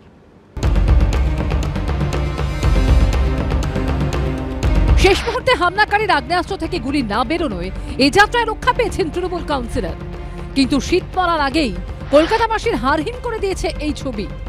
তৃণমূলের হেভিওয়েট কাউন্সিলর সুশান্ত ঘোষের উপর হামলার এই ঘটনার তদন্ত যতই এগোচ্ছে ততই সামনে আসছে একের পর এক চাঞ্চল্যকর তথ্য। পুলিশ সূত্রে দাবি, এর আগেও দুবার খুনের চেষ্টা হয়েছিল 108 নম্বর ওয়ার্ডের তৃণমূল কাউন্সিলরকে। তৃতীয়বার সুশান্ত ঘোষকে খুনের জন্য 50 লক্ষ টাকার সুপারি দেওয়া হয়। ভিন রাজ্য থেকে আসে শুটার ও আগ্নেয়াস্ত্র। পুলিশের চোখে ফাঁকি দিতে বদলে ফেলা হয় হামলায় ব্যবহৃত স্কুটারের নম্বর প্লেট, কিন্তু তারপরেও শেষ রক্ষা হয়নি। কলকাতা পুলিশ সূত্রে দাবি, তৃণমূল কাউন্সিলর সুশান্তর উপর হামলায় অভিযুক্তদের মধ্যে মূল চক্রী সহ 5 জনই বিহারের বাসিন্দা। তার মধ্যে এখনো পর্যন্ত মূল অভিযুক্ত আফরোজ খান ওরফে গুলজার, হামলাকারী যুবরাজ সিং এবং আহমেদ নামে এক ট্যাক্সি চালককে গ্রেফতার করেছে পুলিশ। গুলজারকে জেরা করে একাধিক তথ্য সামনে এসেছে। পুলিশ সূত্রে দাবি, আগেও 2 বার তৃণমূল কাউন্সিলর সুশান্ত ঘোষকে খুনের ছক কষা হয়েছিল। বিহারের মুঙ্গের থেকে আগ্নেয়াস্ত্র নিয়ে এসেছিল শার্প শুটাররা, কিন্তু সুশান্ত ঘোষ সবসময় জনবহুল এলাকায় থাকায় তাকে টার্গেট করা সম্ভব হয়ে ওঠেনি। আরেকবার টার্গেট একজন কাউন্সিলর শুনে পিছিয়ে গিয়েছিল সুপারি কিলাররা। এটা অনেক গভীরের জল, জীবাণুভাবে পরিকল্পনা করে করা হয়েছে, যেগুলো এখন শুনছি 5 মাসে 3 বার অ্যাটাক করার পরিকল্পনা ছিল। সুতরাং এই জিনিসটা এত একদিনে হয়নি, এই জিনিসটা অনেক দিন ধরে পাকাতে এসছে। পূর্ণ তদন্ত হোক, প্রকৃত দোষী শাস্তি পাক এবং মাস্টার মাইন্ড যেন ছাড় না পাওয়া যায়। দুবার পরিকল্পনা ভেস্তে যাওয়ার পরেও হাল ছাড়েনি গুলশান অ্যান্ড কোম্পানি। লালবাজার সূত্রে দাবি, তৃতীয়বার সুশান্ত ঘোষকে খুনের ব্লুপ্রিন্ট তৈরি হয় জুলাই মাসে। এবার ডিল হয় 50 লক্ষ টাকায়। সেই মতো 4 জন শুটারকে বিহার থেকে আনা হয়েছিল। এবারও মুঙ্গের থেকে এসেছিল আগ্নেয়াস্ত্র। মাসখানেক আগে বিহারের বৈশালী থেকে কলকাতায় আসে এক শুটার। 14 নভেম্বর আরও 3 হামলাকারী বিহার থেকে বাংলায় ঢোকে। আর পরের দিনই নিজের বাড়ির সামনে বসে থাকা তৃণমূল কাউন্সিলরকে টার্গেট করা হয়। স্কুটারে করে এসে খুব কাছ থেকে সুশান্ত ঘোষকে গুলি করার চেষ্টা করে দুষ্কৃতীরা। এটা তো 75-25 ভাগের গন্ডগোল, সকলকে না দিয়ে খাওয়ার গন্ডগোল, সরকারি জমির উপরে হোটেল চালানোর গন্ডগোল। কিন্তু ভাগের ব্যাপার, সেই নিয়ে গুলি। আর আইন শৃঙ্খলা কে রক্ষা করবে? পুলিশই তৃণমূলই পুলিশ। সারা কলকাতা শহরেই বেআইনি নির্মাণ আছে, বেআইনি নির্মাণ আটকানোর ক্ষমতা আমাদের নেই, তার জন্য পুলিশ আছে, প্রশাসন আছে। পুলিশ সূত্রে দাবি, ধৃতরা জানিয়েছে হামলার 7 দিন আগে এক ব্যক্তির কাছ থেকে স্কুটারটি কেনে মূল অভিযুক্ত গুলজার। তারপরেই বদলে ফেলা হয় তার নম্বর প্লেট। আসল প্লেট খুলে লাগিয়ে দেওয়া হয় ভুয়ো নম্বর প্লেট। পুলিশের দাবি, কলকাতা ট্রাফিক পুলিশের নাম্বার রিডিং সিসি ক্যামেরা থেকে বাঁচতেই বদলে ফেলা হয়েছিল নম্বর প্লেট। পুলিশ সূত্রে দাবি, বাংলায় আসার পরই শুটারদের মোবাইল ফোন জমা নিয়ে নেয় গুলজার। বদলে তাদের হাতে তুলে দেওয়া হয় নতুন মোবাইল ফোন ও সিম কার্ড। পুলিশ সূত্রে দাবি, সুশান্তকে খুনের সুপারি দেওয়া হয়েছিল বিহারের কুখ্যাত দুষ্কৃতী পাপ্পু চৌধুরীর গ্যাংকে। সেই মতো গ্যাংয়ের 4 সদস্য কলকাতায় আসে। অপারেশনের আগে তাদের হাতে পৌঁছে যায় আগ্নেয়াস্ত্র। গ্যাং মেম্বারদের নম্বর মোবাইলে অন্য নামে সেভ করে কোড ল্যাঙ্গুয়েজে কথা বলতো তারা। ধৃত যুবরাজ ছানা পাপ্পু চৌধুরী গ্যাংয়ের সদস্যদের একাধিক ক্রাইম রেকর্ড রয়েছে বলে পুলিশ সূত্রে দাবি। বিহার ছাড়াও ঝাড়খণ্ড, উত্তরপ্রদেশ, গুজরাট এবং বাংলা, এই 5টি রাজ্যে এই দুষ্কৃতীর নেটওয়ার্ক রয়েছে। ময়ূর ঠাকুর চক্রবর্তী, পার্থপ্রতিম ঘোষ ও অর্ণব মুখোপাধ্যায়ের রিপোর্ট, এবিপি আনন্দ। দেখুন, কলকাতা শহরের একজন কাউন্সিলর যদি এর আগে দুবার তাকে খুনের চেষ্টা হয়, প্রথম প্রশ্ন হচ্ছে যে পুলিশ তাহলে জানতো, নিঃসন্দেহে একজন কাউন্সিলর, তিনি জনপ্রতিনিধি, তিনি আইনের দ্বারস্থ হবেন, এবং পুলিশ জানতো যে দুবার তাকে খুনের চেষ্টা হয়েছে, তারপরও তার ইন্টেলিজেন্স ফেল করছে, তার সিকিউরিটি ফেল করছে, এ দায় তো অবশ্যই পুলিশের। আমি জানি না, ইনফ্যাক্ট আমি সমীর রাইচের কাছে আসবো। সমীরদা, বাংলা একটা কথা আছে, বিলম্বিত বোধোদয়। আজকে বড় বড় নেতামন্ত্রীদের কথা শুনে সেরকম মনে হচ্ছে। ভবানীপুর থানার ঘটনা থেকে শুরু, আলিপুর থানা টেবিলের তলায় ফাইল মাথা দিয়ে পুলিশ ঢুকে যেতে হলো, সেই দিন আজকে যে ঘটনা ঘটছে তার মূল মুখবন্ধটা সেই দিন লেখা হয়ে গেছিল। ক্রিমিনাল অ্যাক্টিভিটি যতদিন তৃণমূল বিরোধীদের, মানে অন্য রাজনৈতিক দলের হচ্ছে, ততক্ষণ কোনো অসুবিধে ছিল না। বিজেপি, সিপিএম, কংগ্রেস মার খাচ্ছে, পুলিশ চুপ করে দেখছে, অসুবিধে নেই। সাংবাদিকরা মার খাচ্ছে ভোটের দিন, কোনো অসুবিধে নেই। আমি বলছি, এইবার বন্দুকের নলটা নিজেদের দিকে ঘুরে গেছে, সেই জন্য কি এই বিলম্বিত বোধোদয়? কারণটা কি? দেখো, আমি প্রথমে একটা কথা দিয়ে আমি শুরু করব যে এই রাজ্যে নিশ্চয়ই পুলিশ আছে। কে বললো পুলিশ নেই? পুলিশ মন্ত্রী আছেন, পুলিশ আছেন, অতি অবশ্যই আছেন, এবং তারা যথেষ্ট সক্রিয়। অর্ণব নিশ্চয়ই খুশি হবে। তারা কাদের জন্য সক্রিয়? যারা বিরোধী দলনেতা বা বিরোধী পার্টি করে বা সাধারণ মানুষ। কোনো শাসক দলের সদস্য যদি কোনো অন্যায় করে কোনো সাধারণ মানুষের ওপরে, অ্যারেস্ট হবে সাধারণ মানুষ, শাসক দলের কোনো নেতার দোষ নেই।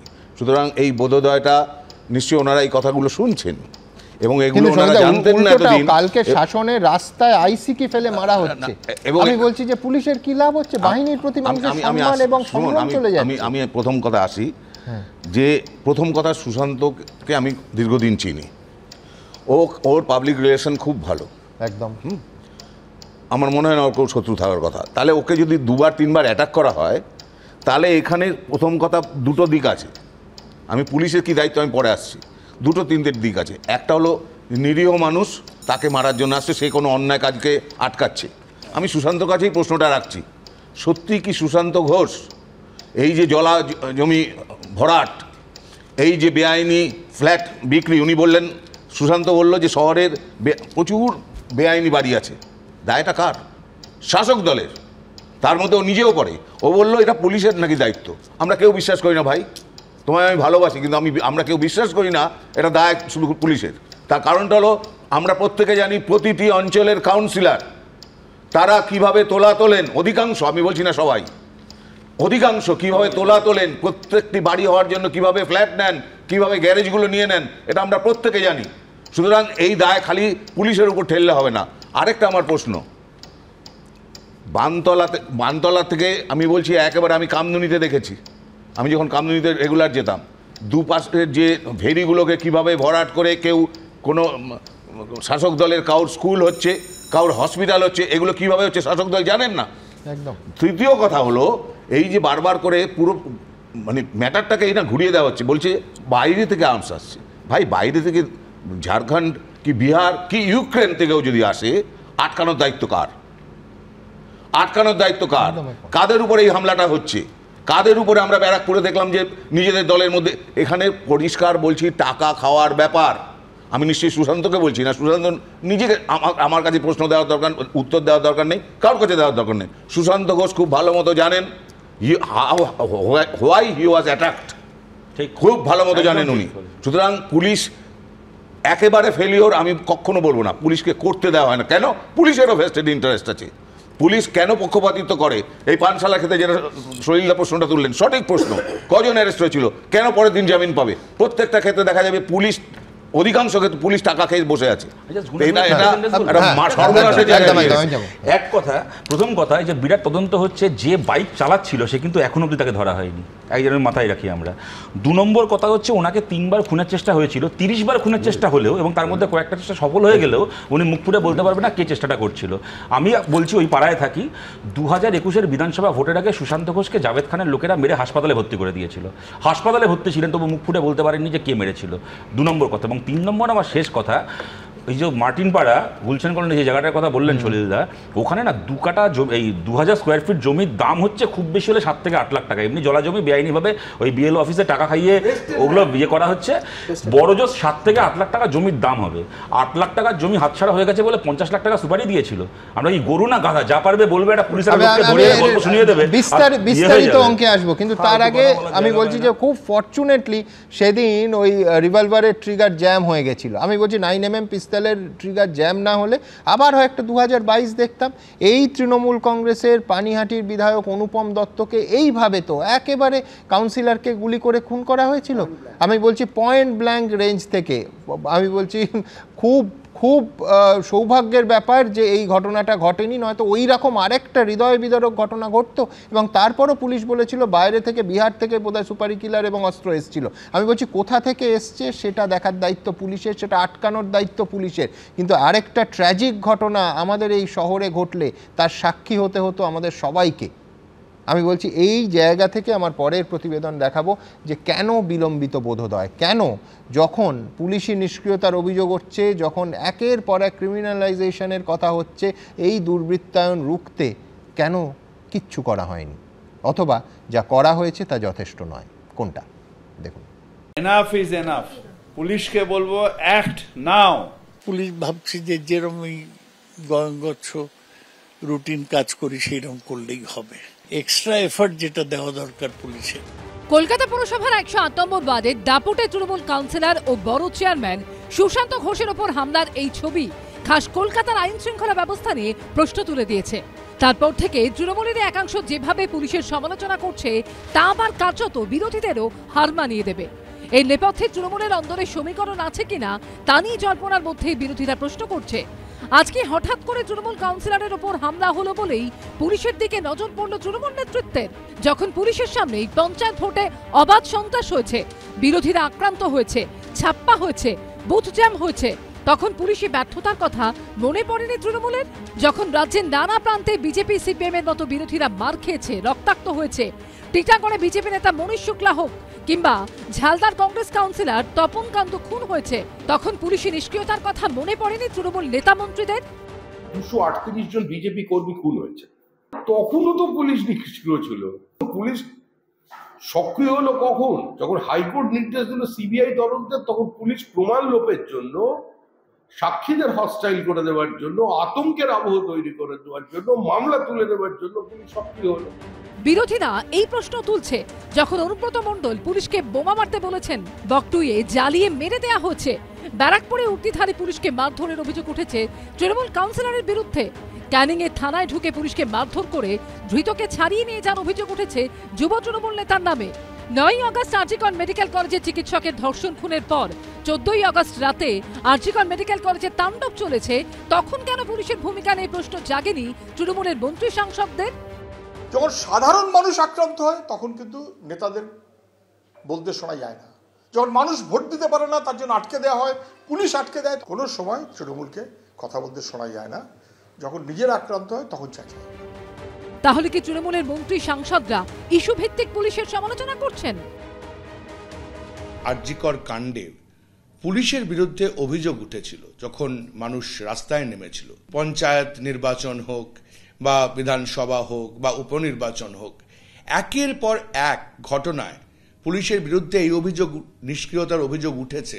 তখনও কিন্তু শাসক দলের কেউ পুলিশকে প্রশ্ন করেনি যে কেন এই নিষ্ক্রিয়তা।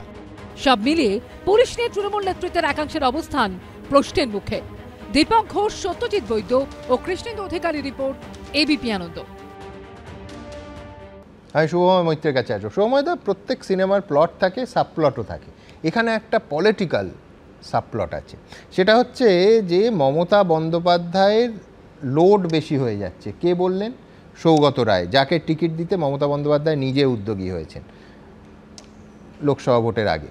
হুমায়ুন কবির সরাসরি বললেন যে পুলিশ মন্ত্রী পাল্টাতে হবে, অর্থাৎ মমতা বন্দ্যোপাধ্যায়কে সরিয়ে অভিষেক বন্দ্যোপাধ্যায়কে পুলিশ মন্ত্রী করতে হবে। আমি তর্কের খাতিরে ধরে নিচ্ছি দল একমত নয়, দল মনে করছে যে একজন বিধায়ক এই কথা বলতে পারে না।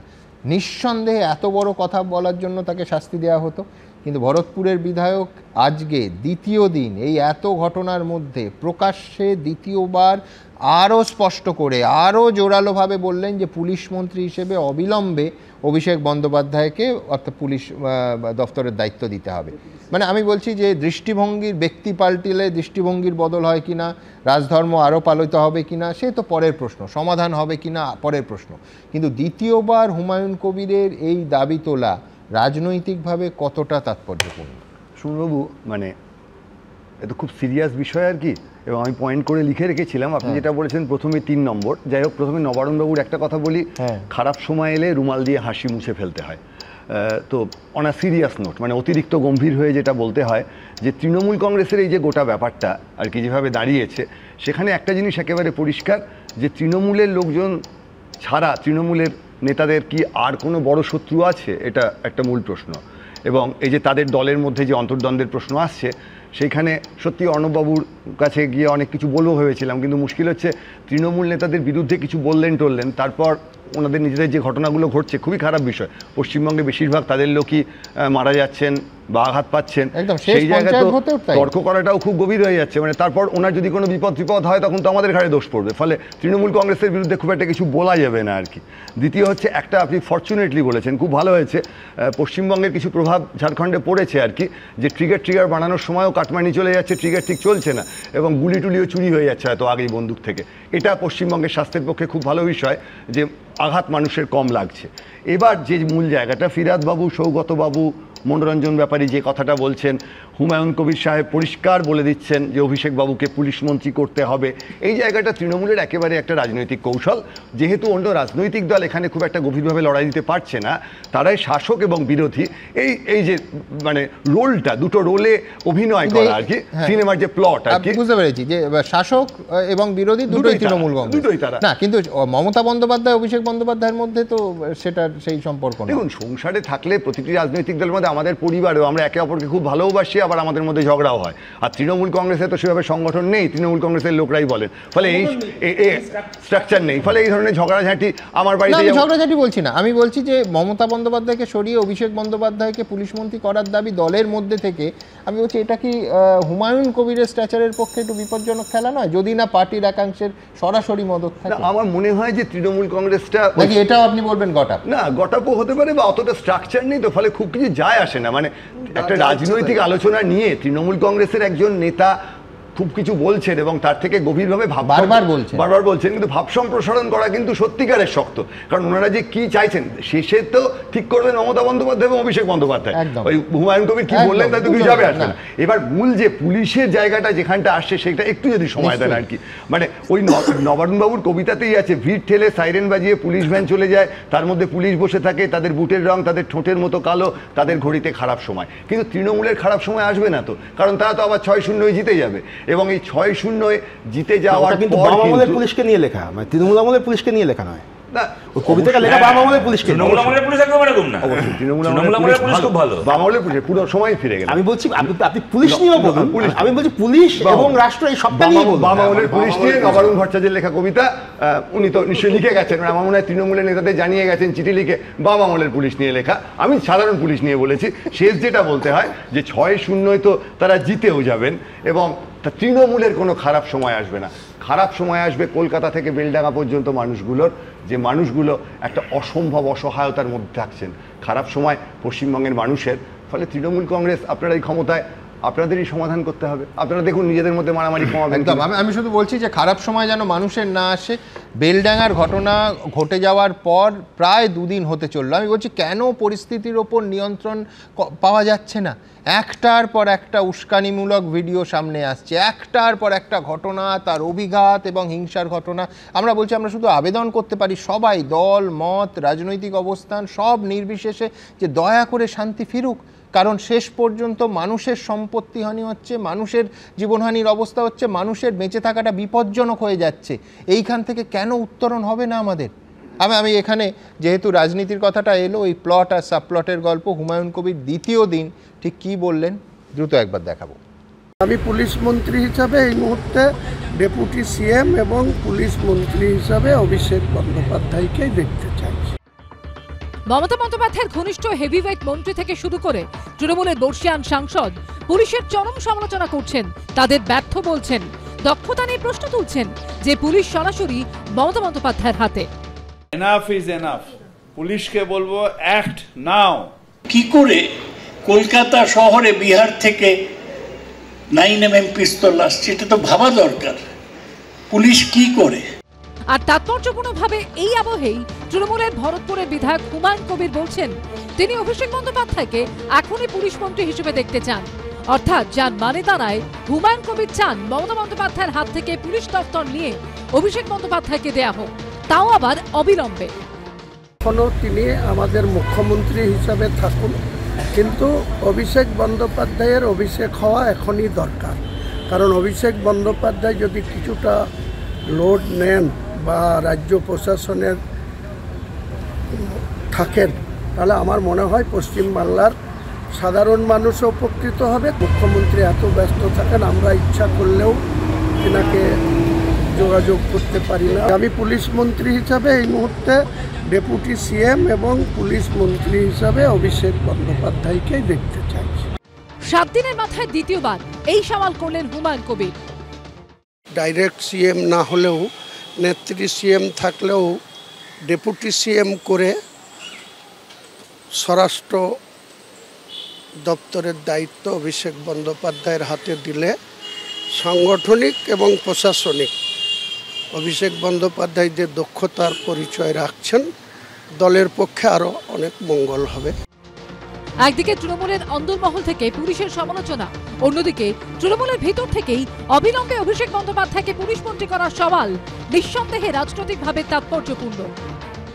এই সমস্ত কথা ক্যাবিনেট বৈঠকে তোলেন না কেন? পুলিশ মন্ত্রী তো মুখ্যমন্ত্রী,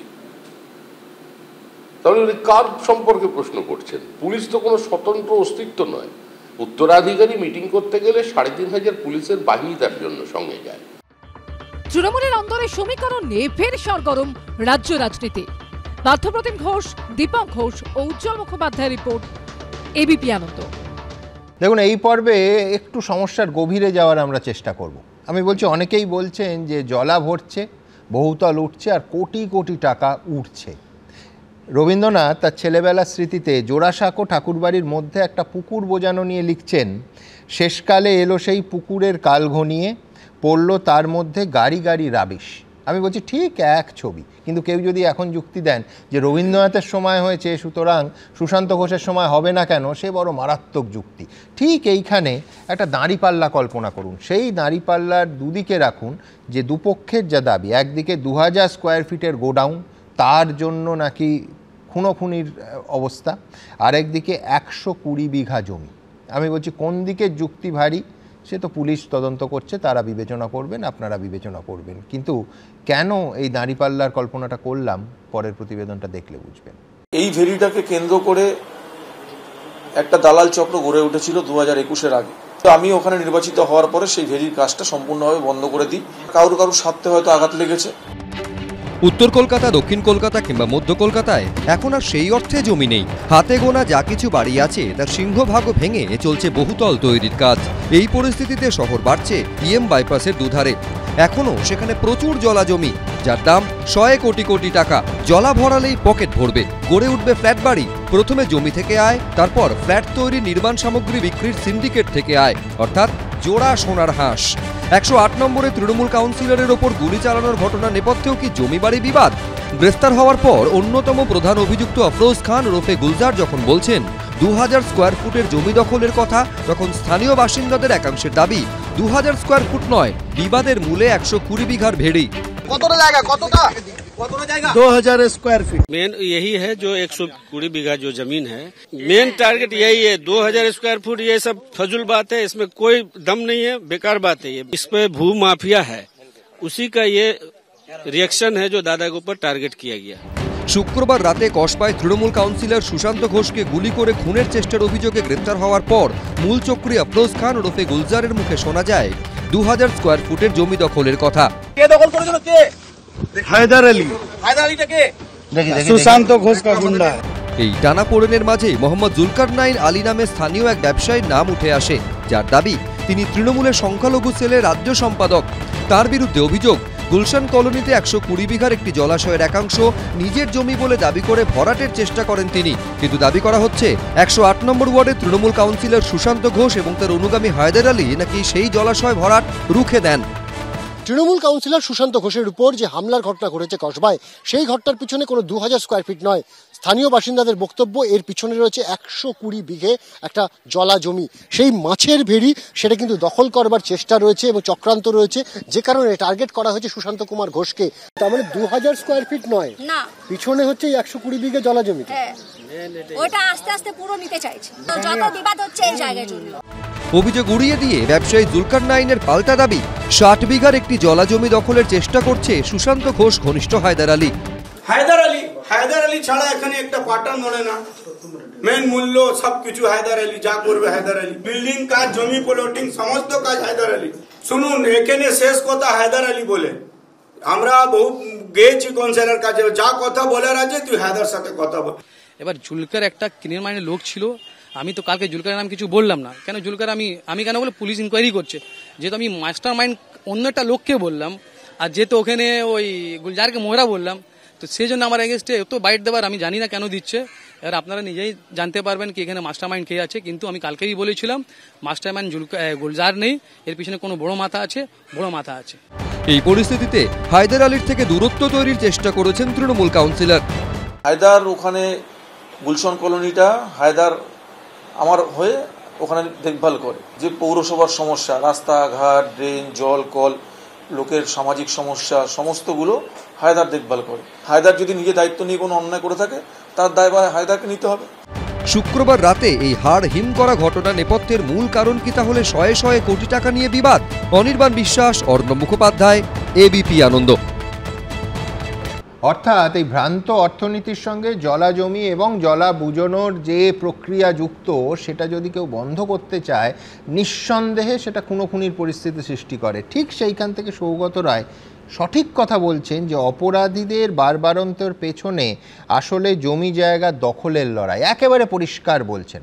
প্রথমে সৌগত রায় দেখাবো, তারপর ফিরাদ হাকিম আরেকটা গুরুত্বপূর্ণ অংশ ধরেছেন। সৌগতদা কি বলছেন দেখি। পুরনো বাড়ির জায়গায় মাল্টি স্টোরিড হচ্ছে, সেটা উন্নয়ন কিনা আমি জানি না। এই উন্নয়নের ইটকাট পাথর আমার ভালো লাগে না। আমার পুরোনো আমলের দোতলা বাড়িগুলোই ভালো লাগে নিউ ব্যারাকপুরে।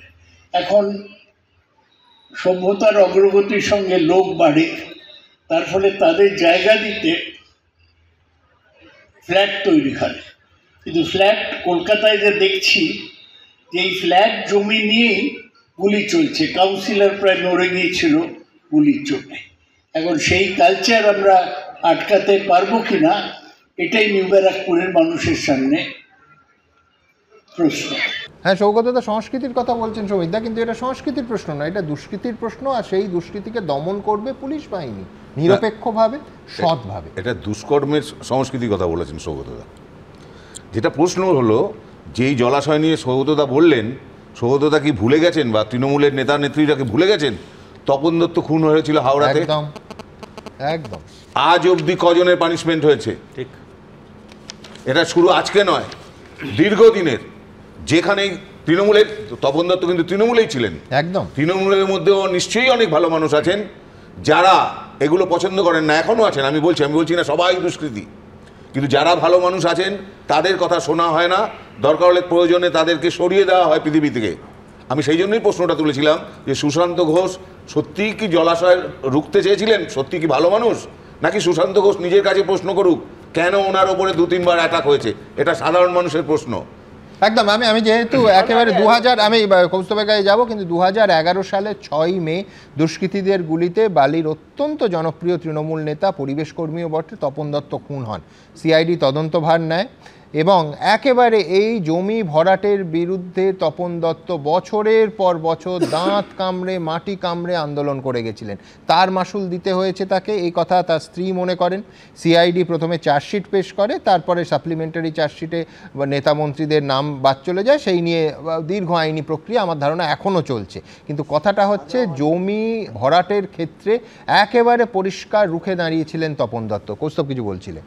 আমি বলছি সৌগতবাবু এত কথা বলছেন, ওনার পার্লামেন্টারি কনস্টিটিউয়েন্সির মধ্যে Nabadumdum municipality, Khardah municipality, Panihati municipality, এই সমস্ত মিউনিসিপ্যালিটির যেই সমস্ত চেয়ারম্যানদের পাশে উনি মঞ্চ আলো করে বসে থাকেন, কখনো কখনো মঞ্চে কোমর দোলাতেও দেখা যায়, তো সেই সমস্ত চেয়ারম্যানদের তো এই সমস্ত কথা নিয়ে যে এখন যে জাগ্রত বিবেকের যে পরিচয় দিচ্ছেন, তো তখন গিয়ে যখন কোমর দোলান মঞ্চে দাঁড়িয়ে তখন তো এই কথাগুলো বলেন না। আমি বলছি তৃণমূলের এই সমস্ত নেতারা এই যে ভাগ বাটোয়ারার হিসাবটা আছে না, সবার ভাগ বাটোয়ারা সব ঠিকঠাক আছে, মাঝে মাঝে কোথাও একটু বকরার গন্ডগোল হলে সবাই একটু ফোঁস করে ওঠে। সৌগতবাবু তো এখন তো কৌস্তব প্রাণ সংশয়, এ তো ফোঁসের ব্যাপার নয়, যেখান থেকে আমদানির ব্যাপার আছে সেখান থেকে প্রাণ সংশয় তো হবেই, কিছু করার নেই। যেখান থেকে হিস্সা, যেখানে ভাগ বাটোয়ারার ব্যাপার আছে সেখান থেকে তো গন্ডগোল হবেই।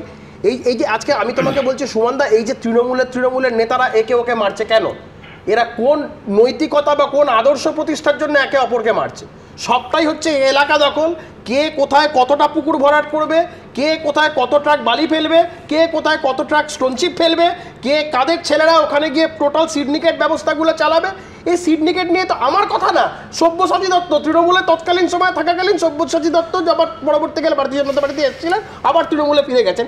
এই সব্যসাচী দত্তর তার স্বীকারোক্তি আছে সিন্ডিকেট নিয়ে, এবং শুধু একা সব্যসাচী দত্ত না, একের পর এক একাধিক তৃণমূল নেতা এই সিন্ডিকেট রাত, এই ভাগ বাটোয়ারা, এই নিয়ে কথা আছে। সৌগতবাবুকে আজকে প্রথম রাজনীতি করছেন নাকি? আমি প্রথমেই যেটা বলি, শুভময় বাবু তো নবারুণ ভট্টাচার্যের কোটেশন দিলেন একটা, আমি একটা ছোট্ট কথা মনে করি, শঙ্করঘোষের একটা বিখ্যাত কবিতা, বইটার নাম হচ্ছে লাইনেই ছিলাম বাবা, 3 রাউন্ড গুলি খেয়ে 23 জন মরে যায়, লোকে এত দুর্বৃত্ত হয়েছে, স্কুলের যে ছেলেগুলো চৌকাঠেই ঝরে গেল অবশ্যই তারা ছিল সমাজ বিরোধী। কোন প্রসঙ্গে বলেছিলেন? 1990 সাল 14 দলের জোট তৈরি হয়েছে বামফ্রন্ট সরকারের বিরুদ্ধে, মাদাই হালদার খুন হয়েছে। কিন্তু এই জামানায় বলছি যে গুলির জন্য সমস্ত দিন সমস্ত রাত খোলা। ঠিক কথা, ঠিক কথা। আমি বলছি আপনি যে প্রথমেই শান্তি শৃঙ্খলা, সুমনদা আপনি যে প্রথমেই বললেন যে ভালো লাগলো এটা থেকে উনি শঙ্কর ঘোষকে চেনেন, অনুব্রত মণ্ডল তো বলেছেন মুখ্যমন্ত্রীর প্রসঙ্গে আপনি যেটা বললেন যে মুখ্যমন্ত্রী পুলিশকে বলছেন কিভাবে কাজ করছেন, এবার বলছে, আমি বলছি যে একের পর এক ঘটনা বাম জামাতেও আমরা দেখেছি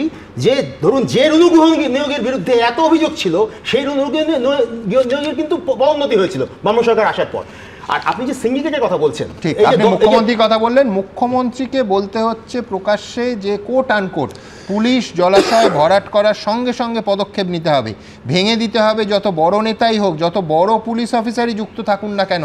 একজন মুখ্যমন্ত্রীকে বলতে হচ্ছে কেন? নিশ্চয়ই তার কাছে স্পেসিফিক ইনফরমেশন আছে অর্ণব, যে বড় নেতা এবং বড় বড় পুলিশ অফিসার এই দুষ্কর্মের সঙ্গে যুক্ত আছে। আমি এখানেই বলছি যে সিন্ডিকেটের প্রসঙ্গটা তো এলো, আমি একটুখানি পিছিয়ে যাচ্ছি। গুরুপদ বাগচি 2000 সালের 23শে জানুয়ারি খুন হয়েছিলেন এবং উনি কসবা এলসিএস এর বড় নেতা।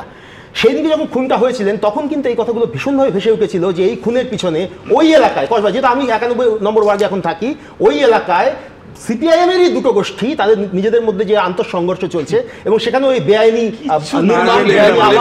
এবং মনে রাখবেন যে বাজার পুড়িয়ে দেওয়া হয়েছিল সেখানে এবং সেই যে ঘটনা ঘটেছে সেখানে আমি বলছি আজকের ঘটনা আমি বলছি আমি শেষ করি না তুমি আর ছোটবেলা থেকে দেখে বড় হয়েছে খুন করেছিল তারও হালদার, সে অ্যারেস্টেড হয়, প্রসিকিউটেড হয়, লাইফ ইমপ্রিজনমেন্ট হয়, সারা মানে 14 বছর জেল খেলে, তখন ছিল লাইফ ইমপ্রিজনমেন্ট, 14 বছরের জেল, বেরিয়ে কয়েক বছর আগে ক্যান্সারে মারা গেছেন। সিপিএম এর কোনো গোষ্ঠীদ্বন্দ্বের ব্যাপার ছিল না বলেই অপরাধী খালি ধরা পড়েছিল, তাই নয় সে কনভিক্টেড হয়েছিল। আমি তিনটা কথা বলি। প্রথম তার আগে সদর একটা ডেটা দিই, সেটা হচ্ছে এই যে জলাভূমি বোঝানো, এটা কিন্তু 2000, তুমিও মানবে যে 2011 সাল থেকে তৃণমূল ক্ষমতায় আসার থেকে শুরু হয়নি, তার আগে ঠিক এই পূর্ব কলকাতার পরিবেশবিদরা পরের পর তখন, হ্যাঁ এক্স্যাক্টলি, রাইটার্স বিল্ডিং এ গেলেন, তৎকালীন মুখ্য সচিব অমিত কিরণ দেব সমস্ত পরিবেশবিদদের মিটিংয়ে ডেকেছিলেন, যে বলেছিলেন শহরের কিডনি এই পূর্ব কলকাতা জলাভূমি সংরক্ষণের রাস্তা। তখনও এই প্রবণতা, এই রাবিশ ফেলার প্রবণতা চূড়ান্ত জায়গায় চলছে। জাভেদ খানকে তোমাদের সেই কারণে আমি কথা শেষ করি। শোনো, আমি তোমাকে একটা ছবি দেখাই। কয়েক বছর আগে 2019 সালে একটা খবরের কাগজ, ইংলিশ কাগজে বেরিয়েছিল, আমি জানি না ক্যামেরা হয়তো এখন ধরা পড়বে না। নিচেরটা হচ্ছে 2016 সালে ইস্ট কলকাতা ওয়েটল্যান্ডের এরিয়াল ম্যাপ, আর ওপরটা হচ্ছে 2021 সালের। হ্যাঁ, এটা যারা দেখতে পাচ্ছেন ভালোই দেখা যাচ্ছে, দেখছি স্ক্রিনে, মানে যেটা নীল ছিল 2016 সালে, 2021 যেতে যেতে ওটা সবুজ, কিছুটা গেরুয়া ধূসর হয়ে গেছে। তার কারণটা হচ্ছে মাটি হয়ে গেছে অথবা বাড়ি হয়ে গেছে। আমি সারাদিন ধরে দেখছিলাম তোমাদের অনির্বাণ গিয়ে ওই মাটিনপাড়ার ওখানটায়, ওখান থেকে হচ্ছে ক্যামেরা ফেস করে কথাগুলো বলছে। পেছনে যে কটা বাড়ি দেখা যাচ্ছে সুমনদা, 3 দিন ধরে তো তোমরা কভার করছো, স্ক্রিনে তোমাদের ইমেজগুলো চালাও, ওর পেছনে যে কটা বাড়ি দেখা যাচ্ছে, একটা লিগাল বাড়ি দেখাও আমাকে, ওয়ান সিঙ্গল লিগাল বিল্ডিং, একটা। আমি প্লিজ কথা শেষ করি। 3 নম্বর কথা আমি ওখানে বলছি, ওই মাটিনপাড়া যেটার কথা উনি বলছিলেন, গুলশান কলোনি, বেসিক্যালি 3টে বুথ নিয়ে ছিল, এখন সেটা বাড়তে বাড়তে 5-6টা বুথ হয়ে গেছে। অসংখ্যবার আমরা ইলেকশন কমিশনে ছবি সহ নাম সহ জমা দিয়ে এসেছি, একই লোকের 5টা বুথে 5টা আলাদা নামে তার ভোটার লিস্টে এন্ট্রি, যে কোনো কারণেই হোক না কেন একটা নাম আজ অব্দি ডিলিট হয় না। এবং আমি আজকে এখানে বলছি, ওই গুলশান কলোনি খালি কসবার নয়, গোটা কলকাতা, দক্ষিণ 24 পরগনা, উত্তর 24 পরগনার একটা মানে সমস্যার একটা এপিসেন্টার হয়ে যাবে যদি এইভাবে ওখানে ইললিগাল প্রমোটিং পুকুর। আজকে হায়দারকে নিয়ে বলছে, এদেরকে তো আমরা চিনি, ছোটবেলায় ওই পাড়াতে বড় হয়েছি। হায়দার তো সুশান্ত ঘোষ কাউন্সিলর হওয়ার পরে 2021 সালের শেষ দিক থেকে 2022 সাল থেকে ওখানে কাজ করতে গেছে। আর 2009-10 সাল থেকে যে জমি ভরাট করে ওখানে বাড়ি তৈরি করা হচ্ছে কি হায়দার করতো? এই যে জমির ছবি পাল্টে যাচ্ছে, হায়দারের জন্য পাল্টেছে। আজকে ওখানকার এমএলএ মন্ত্রী কবরস্থানের জমিতে বিল্ডিং করে দিয়েছে, কবরস্থানের জমিতে। অনুপ্রবেশকারীদের ওটা স্বর্গরাজ্য, একদম অনুপ্রবেশকারীদের স্বর্গরাজ্য।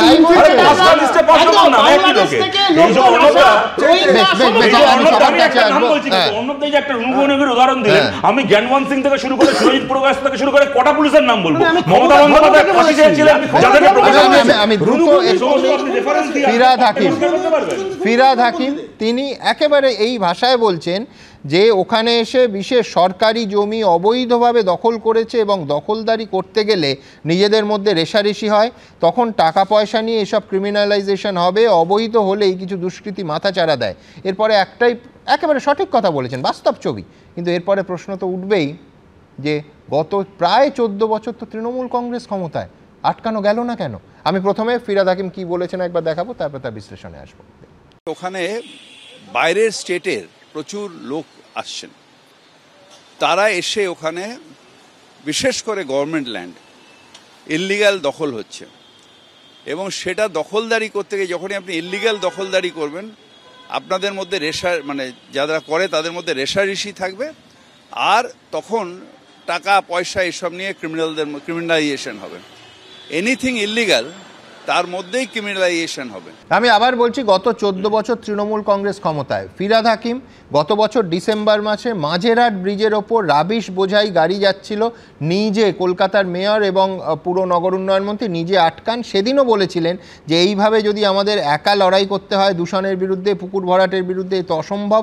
আমি অনুরোধ করব পুলিশ প্রশাসনকে মাঝেরহাট ব্রিজ থেকে এই জায়গায় কড়া নজর রাখতে, তাহলে এই অঞ্চলে জলাশয় বোঝানোর পুরনো রোগ আটকানো যাবে। কিন্তু আমি বলছি, আটকানো গেছে কি? মেয়র এবং পুর নগর উন্নয়ন মন্ত্রী পুলিশকে অনুরোধ করেছে, তারপরে কতটা ছবিটা পাল্টেছে এই প্রশ্ন করছি। কারণ আজকে ফিরহাদ হাকিমই বলছেন যে ওই এলাকায় সরকারি জমি অবৈধভাবে দখল করেছে, তার দখল করতে গেলে নিজেদের মধ্যে রেষারেষি হয়, তখন টাকা পয়সা নিয়ে ক্রিমিনালাইজেশন হয়, অবৈধ কিছু হলে দুষ্কৃতীরা মাথাচাড়া দেয়। একেবারে সঠিক, 100%, 200% আমি ববি হাকিমের সঙ্গে একমত। কিন্তু নগর উন্নয়ন মন্ত্রী এবং তার সরকার 14 বছর ক্ষমতায়, জল আজকে নাক ছাপিয়ে ওপরে উঠছে বলে এই ডাকগুলো দিতে হচ্ছে, এই কথা বলতে হচ্ছে? মানে আমি বলছি সলিলদা, এটা থামবে কোথায়? আমি বলছি ইনি তো অসহায় কেউ নন। রাজ্যের মন্ত্রী এবং শহরের মেয়র যদি এই তার আত্মসমালোচনা হয়, তাহলে এই জিনিস তো কোনোদিন বন্ধ হবে না। কিন্তু অবস্থানটা চেঞ্জ করেছে, এবং হচ্ছে তো কর্পোরেশনের এলাকার মধ্যে।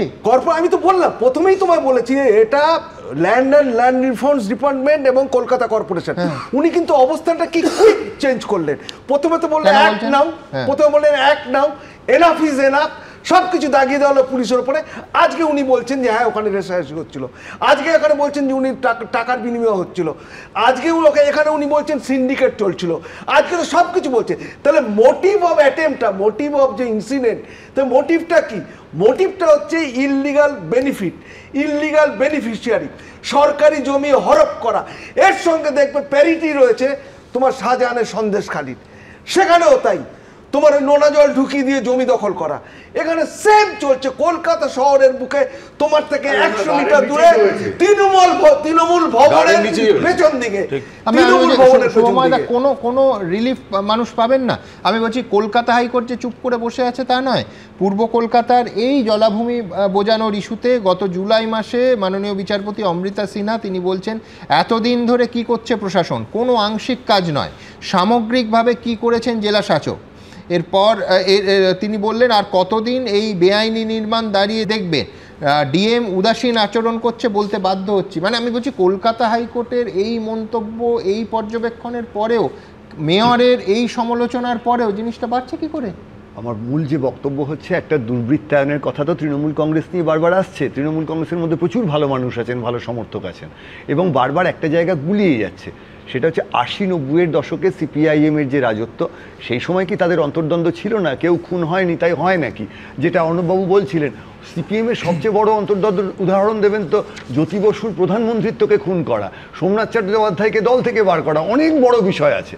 কিন্তু তৃণমূলের আমলে বারে বারে বারে বারে যে দুর্বৃত্তায়নের ঘটনা ঘটছে, আপনি দেখুন শেক্সপিয়ারের নাটক নিয়ে যে ভাবানুবাদগুলো হয় আর কি, হায়দার, জুলকারনাইন, সুশান্ত, এরা মিলে এই যে এত ভাবানুবাদ এবং প্রতিটি মুহূর্তে সংস্কৃতি দুষ্কৃতি ছাড়িয়ে তৃণমূলের কৃতীদের যে দৌরাত্ম্য আর কি গোটা পশ্চিমবঙ্গ জুড়ে, এই জায়গাটা তৃণমূল কংগ্রেসকে তার থেকে বেরোতে হবে। আপনি একটু আগে নিজেই বললেন তৃণমূল কংগ্রেসে গোলমাল, আমাদের মেয়র বলছেন পুলিশ সামলাতে পারছে না, তাহলে দুর্বৃত্তায়নের বিভিন্ন সময় মুখপাত্র কুণাল বাবু এসে তৃণমূল কংগ্রেসকে বলেন, তাহলে আমরা বলছি না আপনাদের তৃণমূল কংগ্রেসের মধ্যে মানুষরা বারবার করে যে দুর্বৃত্তায়নের কথা বলছেন, তৃণমূল কংগ্রেসকে তার বিরুদ্ধে কি কি পদক্ষেপ নিচ্ছে তৃণমূল কংগ্রেস, এইটা আমরা জানতে চাই। আমরা এটাই আপনাদের কাছে আপনি একজন অত্যন্ত শিক্ষিত মানুষ, আপনি গোটা তৃতীয় বিশ্বে আপনি এই সময় দেখুন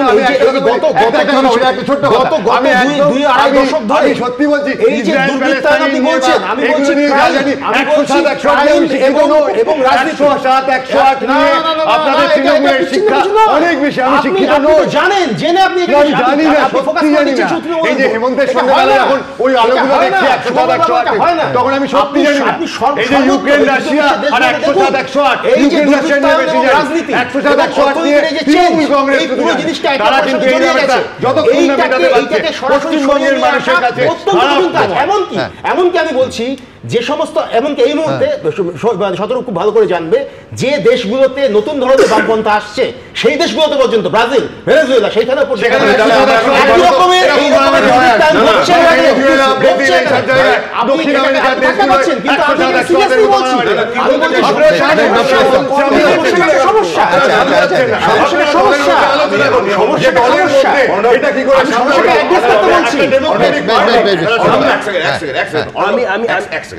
অর্ণব ভাই এত চিৎকার হলো তো অনেকটাই শুনতে পাইনি, আমি নিজে বসে এখানে শুনতে পাইনি, যারা টেলিভিশন দেখছেন কতটা শুনতে পেরেছেন আমি জানি না।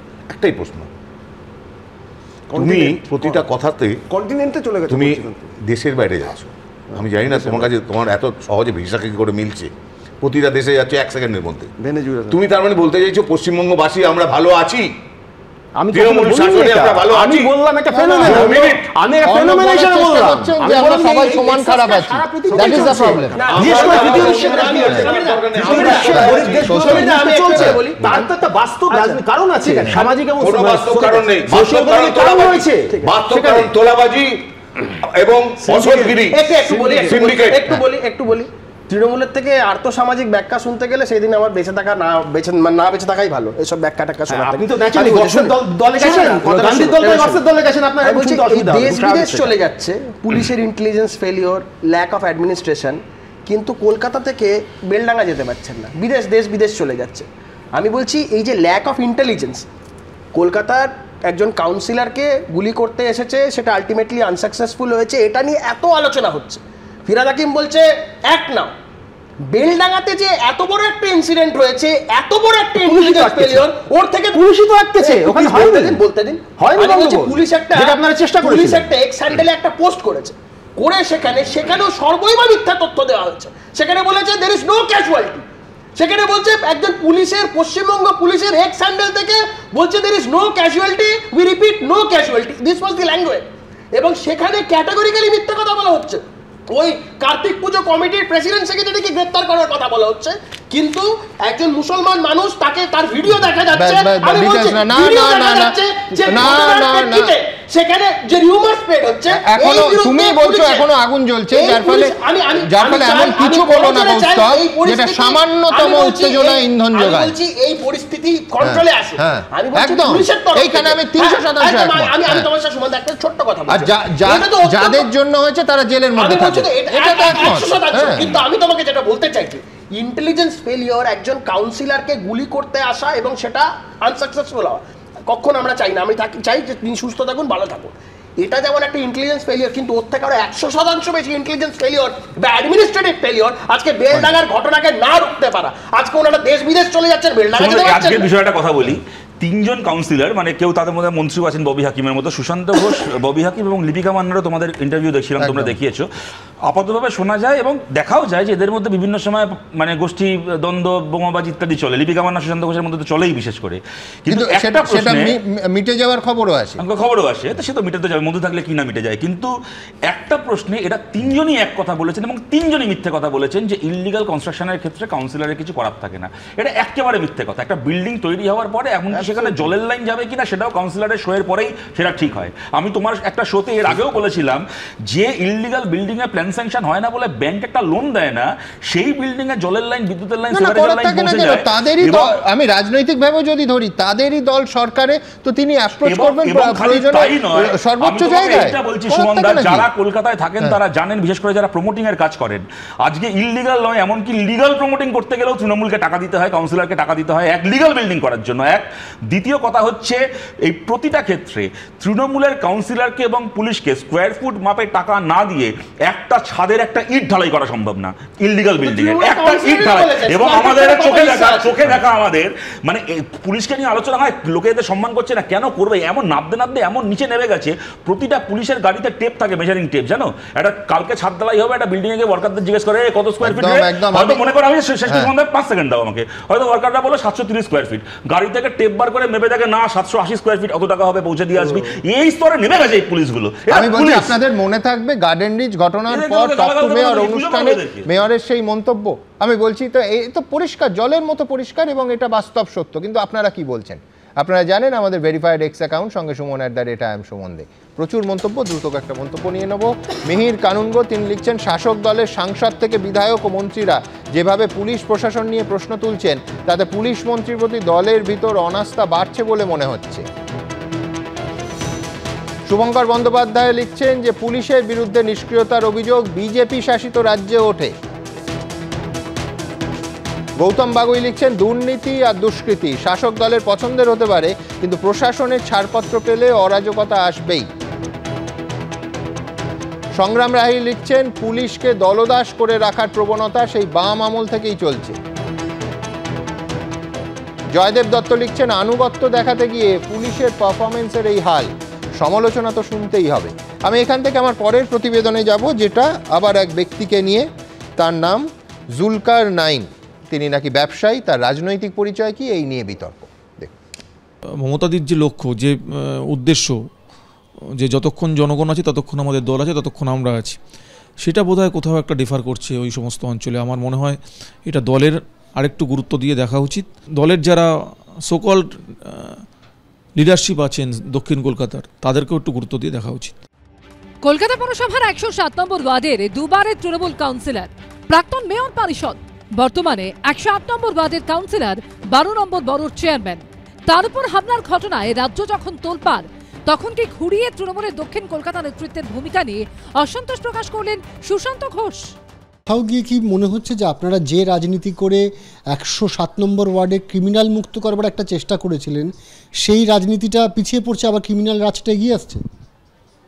দেখুন, আসার তো চেষ্টা হচ্ছে এবং অত্যন্ত দুর্ভাগ্যের কথা যে তারা কোনো কোনো জায়গা থেকে সাপোর্ট পেয়েও যাচ্ছে। তৃণমূলের দক্ষিণ কলকাতা জেলা সভাপতি দেবাশিস কুমার। মমতা বন্দ্যোপাধ্যায়ের মূল্যবোধ, মমতা বন্দ্যোপাধ্যায়ের রাজনীতি, মানুষের সঙ্গে থাকার শিক্ষা, এটাই আমাদের রাজনীতিতে প্রতিষ্ঠিত করেছে। তাই স্বাভাবিকভাবেই যে কারণগুলো একটা মানুষকে রাজনৈতিক প্রতিষ্ঠা দেয়, সেই কারণগুলো থেকে বিচ্যুত হওয়ার কোনো কারণ নেই। এই প্রেক্ষাপটেই সামনে এসেছে মোহাম্মদ জুলকার নাইন আলী নামে স্থানীয় এক ব্যবসায়ীর নাম, যার বিরুদ্ধে গুলশান কলোনিতে 120 বিঘার একটি জলাশয়ের একাংশ নিজের জমি বলে দাবি করে ভরাট করার চেষ্টার অভিযোগ উঠেছে। সুশান্ত ঘোষের অনুগামী ও গুলশান কলোনির বাসিন্দাদের একাংশের দাবি, এই জলাশয় বোঝানোয় বাধা দেওয়াতেই হামলার চেষ্টা হয়েছে সুশান্ত ঘোষের উপর। প্রতিবাদে এই দিন মোহাম্মদ জুলকার নাইন আলীর বাড়ির সামনে বিক্ষোভ দেখান তারা।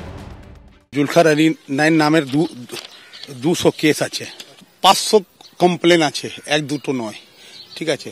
তো এটা দাদা যখন জিতের এসছেন, ইনি নির্বাচন হয়ে সুশান্ত কুমার ঘোষ যখন এসছেন, ওনার একটাই কথা ছিল যে আমি নিজের এলাকায় জলা জমিকে ভরতে দেব না।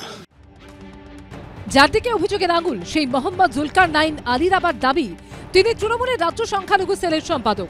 তার অফিসের দেওয়ালে টাঙানো ফ্রেমে দেখা যাচ্ছে 2019-এর 27শে ফেব্রুয়ারি তৃণমূলের রাজ্য সংখ্যালঘু সেলের সম্পাদক হিসেবে নিয়োগ করা হয়েছে তাকে। নিয়োগপত্রে নিচে সই রয়েছে প্রয়াত প্রাক্তন সাংসদ হাজী শেখ নুরুল ইসলামের। আবার 2024-এর 16ই মার্চ ফের তাকে তৃণমূলের রাজ্য সংখ্যালঘু কমিটির সম্পাদক হিসেবে মনোনীত করা হয়, যেখানে সই রয়েছে পশ্চিমবঙ্গ সংখ্যালঘু তৃণমূল কংগ্রেসের সভাপতি ও ইটাহারের বিধায়ক মোশাররফ হোসেনের। 2012 সালে যখন আমি চলে যাই এখান থেকে, তখন আমাদেরকে জানে মারার পুরো প্ল্যান হয়, তখন আমি জানের জ্বালায় লোক জনশক্তি পার্টি জয়েন করেছিলাম। সেই ছবি নিয়ে দলকে দেখাচ্ছে চারদিকে যে ওই ছেলেটা বিজেপি, কথা বুঝছেন, এইটা দেখাচ্ছে, এইদিকে মাল খাচ্ছে। তৃণমূল কাউন্সিলর সুশান্ত ঘোষকে গুলি করে খুনের চেষ্টার অভিযোগের মধ্যেই বিজেপির পতাকার সামনে জুলকার নাইন আলীর একটি ছবি ভাইরাল হয়েছে। এই ছবিটা আমাদের টেংরা মোড়ের আছে, এ হচ্ছে টেংরা আলী ভাই, দেখুন ইনি সেক্রেটারি টিএমসি রাখুন। এই বিজেপি করছিল, এনার সাথে আমি ঝান্ডা তুলনা করেছিলাম, আর আমি এখানে তো আর ঢুকতে পারতাম না। তো ওরা যখন বিজেপি করেছিল, এটা যখন আমাদের বিজেপি আর টিএমসি অ্যালায়েন্স হয়ে চুনাव ভোট লড়েছিল, তখন এই দাদাটা বিজেপি থেকে দাঁড়িয়েছিল, অটল বিহারী বাজপেয়ী টাইম, সেই ছবি আছে। তাহলে আমরা কি করে বিজেপি করলাম? এই ছবিতে ছড়িয়ে আমাকে বিজেপি মানে পার্টির বদনাম করে বিজেপি লাগিয়ে আমাকে এখান থেকে আউট করবে, ঘর বাড়ি লুটবে। তো আমি তো 2.5 বছর আছি, আমি কোনোদিন ওকে রাজনীতিতে দেখিনি, বা আমি এই চত্বরে প্রায় আমার 15 বছর রাজনীতি হয়ে গেল, আমি কোনোদিন ওকে তৃণমূল কংগ্রেসের সঙ্গে যুক্ত হতে দেখিনি। এখন ও কোথার থেকে দাবি করছে, ও যে সংখ্যালঘু সম্প্রদায়ের কথা বলছে তার নেতৃত্বে তো উত্তর দিতে পারবেন। আমি তো শুনেছিলাম ও বিজেপির সঙ্গে যোগাযোগ করে, বিজেপির সঙ্গে ও আছে। বিতর্কের কেন্দ্রবিন্দুতে থাকা এই জুলকার তাহলে কোন দলের, তৃণমূল নাকি বিজেপি? এখনো ধোঁয়াশা। অনির্বাণ বিশ্বাস ও অর্ণব মুখোপাধ্যায়ের রিপোর্ট, এবিপি আনন্দ। দেখুন, এবার যে ঘটনাটা দেখাবো তার পেছনে কি সমীকরণ তা আমাদের জানা নেই, হয়তো ক্রমশ প্রকাশ্য। কিন্তু এই প্রথম তৃণমূলের বর্ষিয়ান হেভিওয়েট সাংসদ একেবারে সরাসরি আক্রমণ করলেন তৃণমূল ছাত্র পরিষদের সভাপতিকে। একেবারে স্পষ্ট ভাষায় কল্যাণ বন্দ্যোপাধ্যায় বলছেন, কার আশীর্বাদ এর মাথায় আছে যে তৃণমূল ছাত্র পরিষদ সভাপতি এখনও থাকে। এই আক্রমণের জবাব আজকে দিয়েছেন তৃণাঙ্কুর ভট্টাচার্য। পাশাপাশি কুণাল ঘোষ নিয়ে কি বলছেন তাও দেখাবো। এতগুলো ছেলে আজকে সাসপেন্ড এক্সপেন্ড হয়ে গেল, টিএমসিবি ছেলে, আর তৃণমূল ছাত্র পরিষদের সভাপতি, তার মুখ থেকে কোনো ভাষা নেই, কোনো কথা নেই। আনবিলিভেবল, আমি ভাবতে পারছি না কার আশীর্বাদের মাথায় আছে যে এখনো তৃণমূল ছাত্র পরিষদের সভাপতি থাকে। নিজে যারা বড় বলে সে বড় নয়, লোকে যারা বড় বলে সে বড় হয়। তিনি ভালো থাকুন, সুস্থ থাকুন। যিনি আক্রমণ শানাচ্ছেন তিনি তৃণমূলের সাংসদ, আর যাকে আক্রমণ করছেন তিনি তৃণমূল ছাত্র পরিষদের সভাপতি। আরজিকর মেডিকেল কলেজে তরুণী চিকিৎসককে ধর্ষণ খুনের ভয়াবহ ঘটনার পরপরই সামনে আসে আর একটা মারাত্মক অভিযোগ, থ্রেট কালচার। হুমকি সংস্কৃতিতে অভিযুক্ত আরজিকর মেডিকেল কলেজের 51 জন জুনিয়র ডাক্তারকে প্রাথমিকভাবে সাসপেন্ড করা হয়। অভিযুক্তদের মধ্যে অনেকেই তৃণমূলপন্থী, অনেকেই তৃণমূল ছাত্র পরিষদের সদস্য। তাদের পাশে দাঁড়িয়ে তৃণমূল ছাত্র পরিষদের সভাপতি তৃণাঙ্কুর ভট্টাচার্যকে বেনজির আক্রমণ শানালেন তৃণমূলেরই সাংসদ কল্যাণ বন্দ্যোপাধ্যায়। আমি সরি, আমি দেখে কষ্ট পেয়েছি। বাচ্চা বাচ্চা ছেলে মেয়েগুলোর পাশে কেউ নেই, তারা আসছে আমার কাছে। সংগঠনের মতন আছে, তারা চলবে, তারা তাদের মতন করে যারা নীতি নির্ধারক তারা ভাববেন। সর্বোচ্চ নেত্রীরা রয়েছেন, মমতা বন্দ্যোপাধ্যায়, অভিষেক বন্দ্যোপাধ্যায় রয়েছেন। আমি যদি কিছু করি সেটাও আমি বলতে চাই না, যদি না করি সেটাও নিশ্চিতভাবে দলের নেতৃত্ব আমায় জানাবেন। দলের নেতৃত্ব আছেন, যেভাবে বলবেন আমাকে, যে দায়িত্ব পালন করতে বলবেন সেটা সেভাবে পালন করব। এই ইস্যুতে ইঙ্গিতপূর্ণভাবে কুণাল ঘোষের প্রশংসা করেছেন কল্যাণ বন্দ্যোপাধ্যায়। সেদিকে কুণাল ঘোষ খেয়াল রেখেছে, কুণাল ঘোষ লক্ষ্য রাখছে, কুণাল আর আমার কম্বিনেশন সব করছিলাম না। যে গভীর চক্রান্তমূলকভাবে আক্রমণ করা হয়েছে, যে পদ্ধতিতে কাদা লাগানো হয়েছে, যে পদ্ধতিতে লোকের মধ্যে অবিশ্বাসের বীজ রোপণ করার চেষ্টা হয়েছে, সেই সময় বোধহয় আরও অনেক সক্রিয় মোকাবিলা দলের বেশ কিছু জায়গা থেকে প্রয়োজন ছিল। সেক্ষেত্রে যদি কল্যাণবাবু বলে থাকেন যে ছাত্র সংগঠনেরও কোথাও খামতি রয়েছে বা কিছুটা নিষ্ক্রিয়তা দেখা গেছে বা তাদের সেই অর্থে দেখতে পাওয়া যায়নি, সেটা একদমই ঠিক। 4 বারের তৃণমূল সাংসদের এভাবে প্রকাশ্যে তৃণমূলেরই শাখা সংগঠনের সভাপতিকে আক্রমণ নিঃসন্দেহে ইঙ্গিতপূর্ণ। সুনীল হালদার, আশাবুল হোসেন, অর্ণব মুখোপাধ্যায়, এবিপি আনন্দ। দেখুন, পুলিশের এত সমালোচনা এতক্ষণ ধরে হলো, কিন্তু পুলিশ কি সত্যিই নতুন কিছু করছে না? করছে তো। এতদিন দেখেছি বন্দির কথা যাতে শোনা না যায় তার জন্য পুলিশ প্রিজন ভ্যানের দেয়াল চাপড়াচ্ছে। কয়েক বছর আগে কুণাল ঘোষ গ্রেফতার হওয়ার পর এই ভ্যান বাজানোটা রীতিমতো নিয়ম হয়ে গেছিল। আজ সঞ্জয় রায়ের ক্ষেত্রে দেখা গেল গাড়ির দেয়াল চাপড়ানোর সঙ্গে সঙ্গে একেবারে তারস্বরে গাড়ির হর্নও বাজানো হচ্ছে। মানতেই হবে এটা কিন্তু নতুন সংযোজন। আর এ নিয়ে স্বয়ং কুণাল ঘোষ বলছেন এসব আদিম পদ্ধতি, পুলিশের এক্ষেত্রে অন্তত আধুনিকীকরণ প্রয়োজন।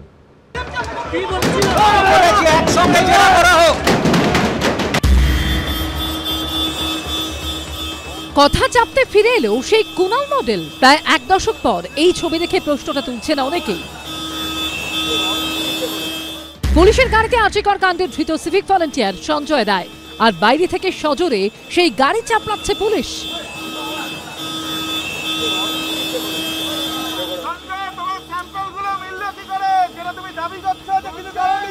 যাতে তার কথা বাইরে থেকে না শোনা যায় তার জন্য জোরে জোরে বাজানো হলো গাড়ির হর্ন।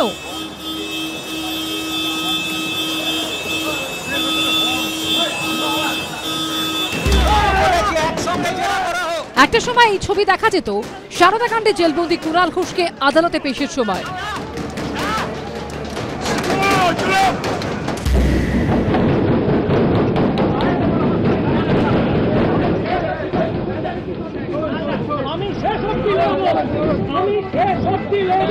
সোমবার সেই একই ছবি দেখা গেল ধৃত সঞ্জয় রায়ের ক্ষেত্রে।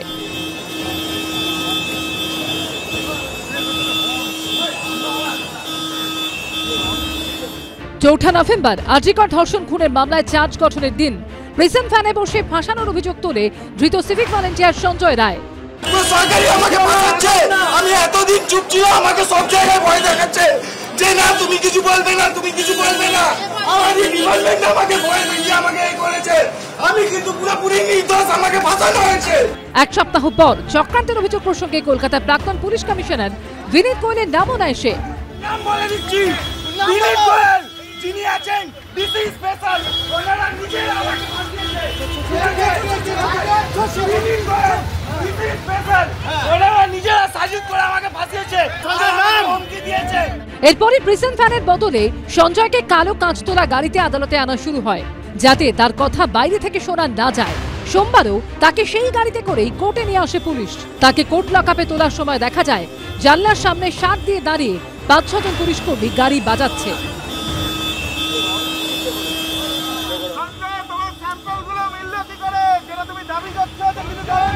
সঙ্গে তারস্বরে বাজছে গাড়ির হর্ন। এই ছবি দেখে অনেকেরই মনে পড়ে যাচ্ছে সারদাকাণ্ডের কথা। সেই সময় প্রায়শই সরকারের বিরুদ্ধে মুখ খুলতেন কুণাল ঘোষ, আর তার কথা চাপতে তারস্বরে গাড়ি বাঁচাতো পুলিশ। সোমবার শিয়ালদা কোর্টের ছবি দেখে পুরনো কথা মনে পড়েছে কুণাল ঘোষেরও।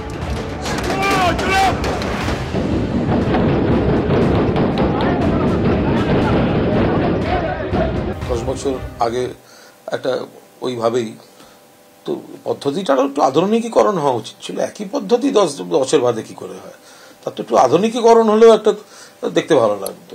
একটা বিকল্প কোনো পদ্ধতি আসতে পারে, এটা একটু একটু আদিম প্রকৃতির পদ্ধতি। এটা পুলিশ অ্যাডমিনিস্ট্রেশনের সব কৌশল একটু আধুনিকীকরণ হলে ভালো হতো। পথের কাঁটা গল্পে শরদিন্দু বন্দ্যোপাধ্যায় লিখেছিলেন, শব্দে শব্দ ঢাকে। সোমবার পুলিশকেও কার্যত তাই করতে দেখা গেল। আবির দত্তর রিপোর্ট, এবিপি আনন্দ, কলকাতা।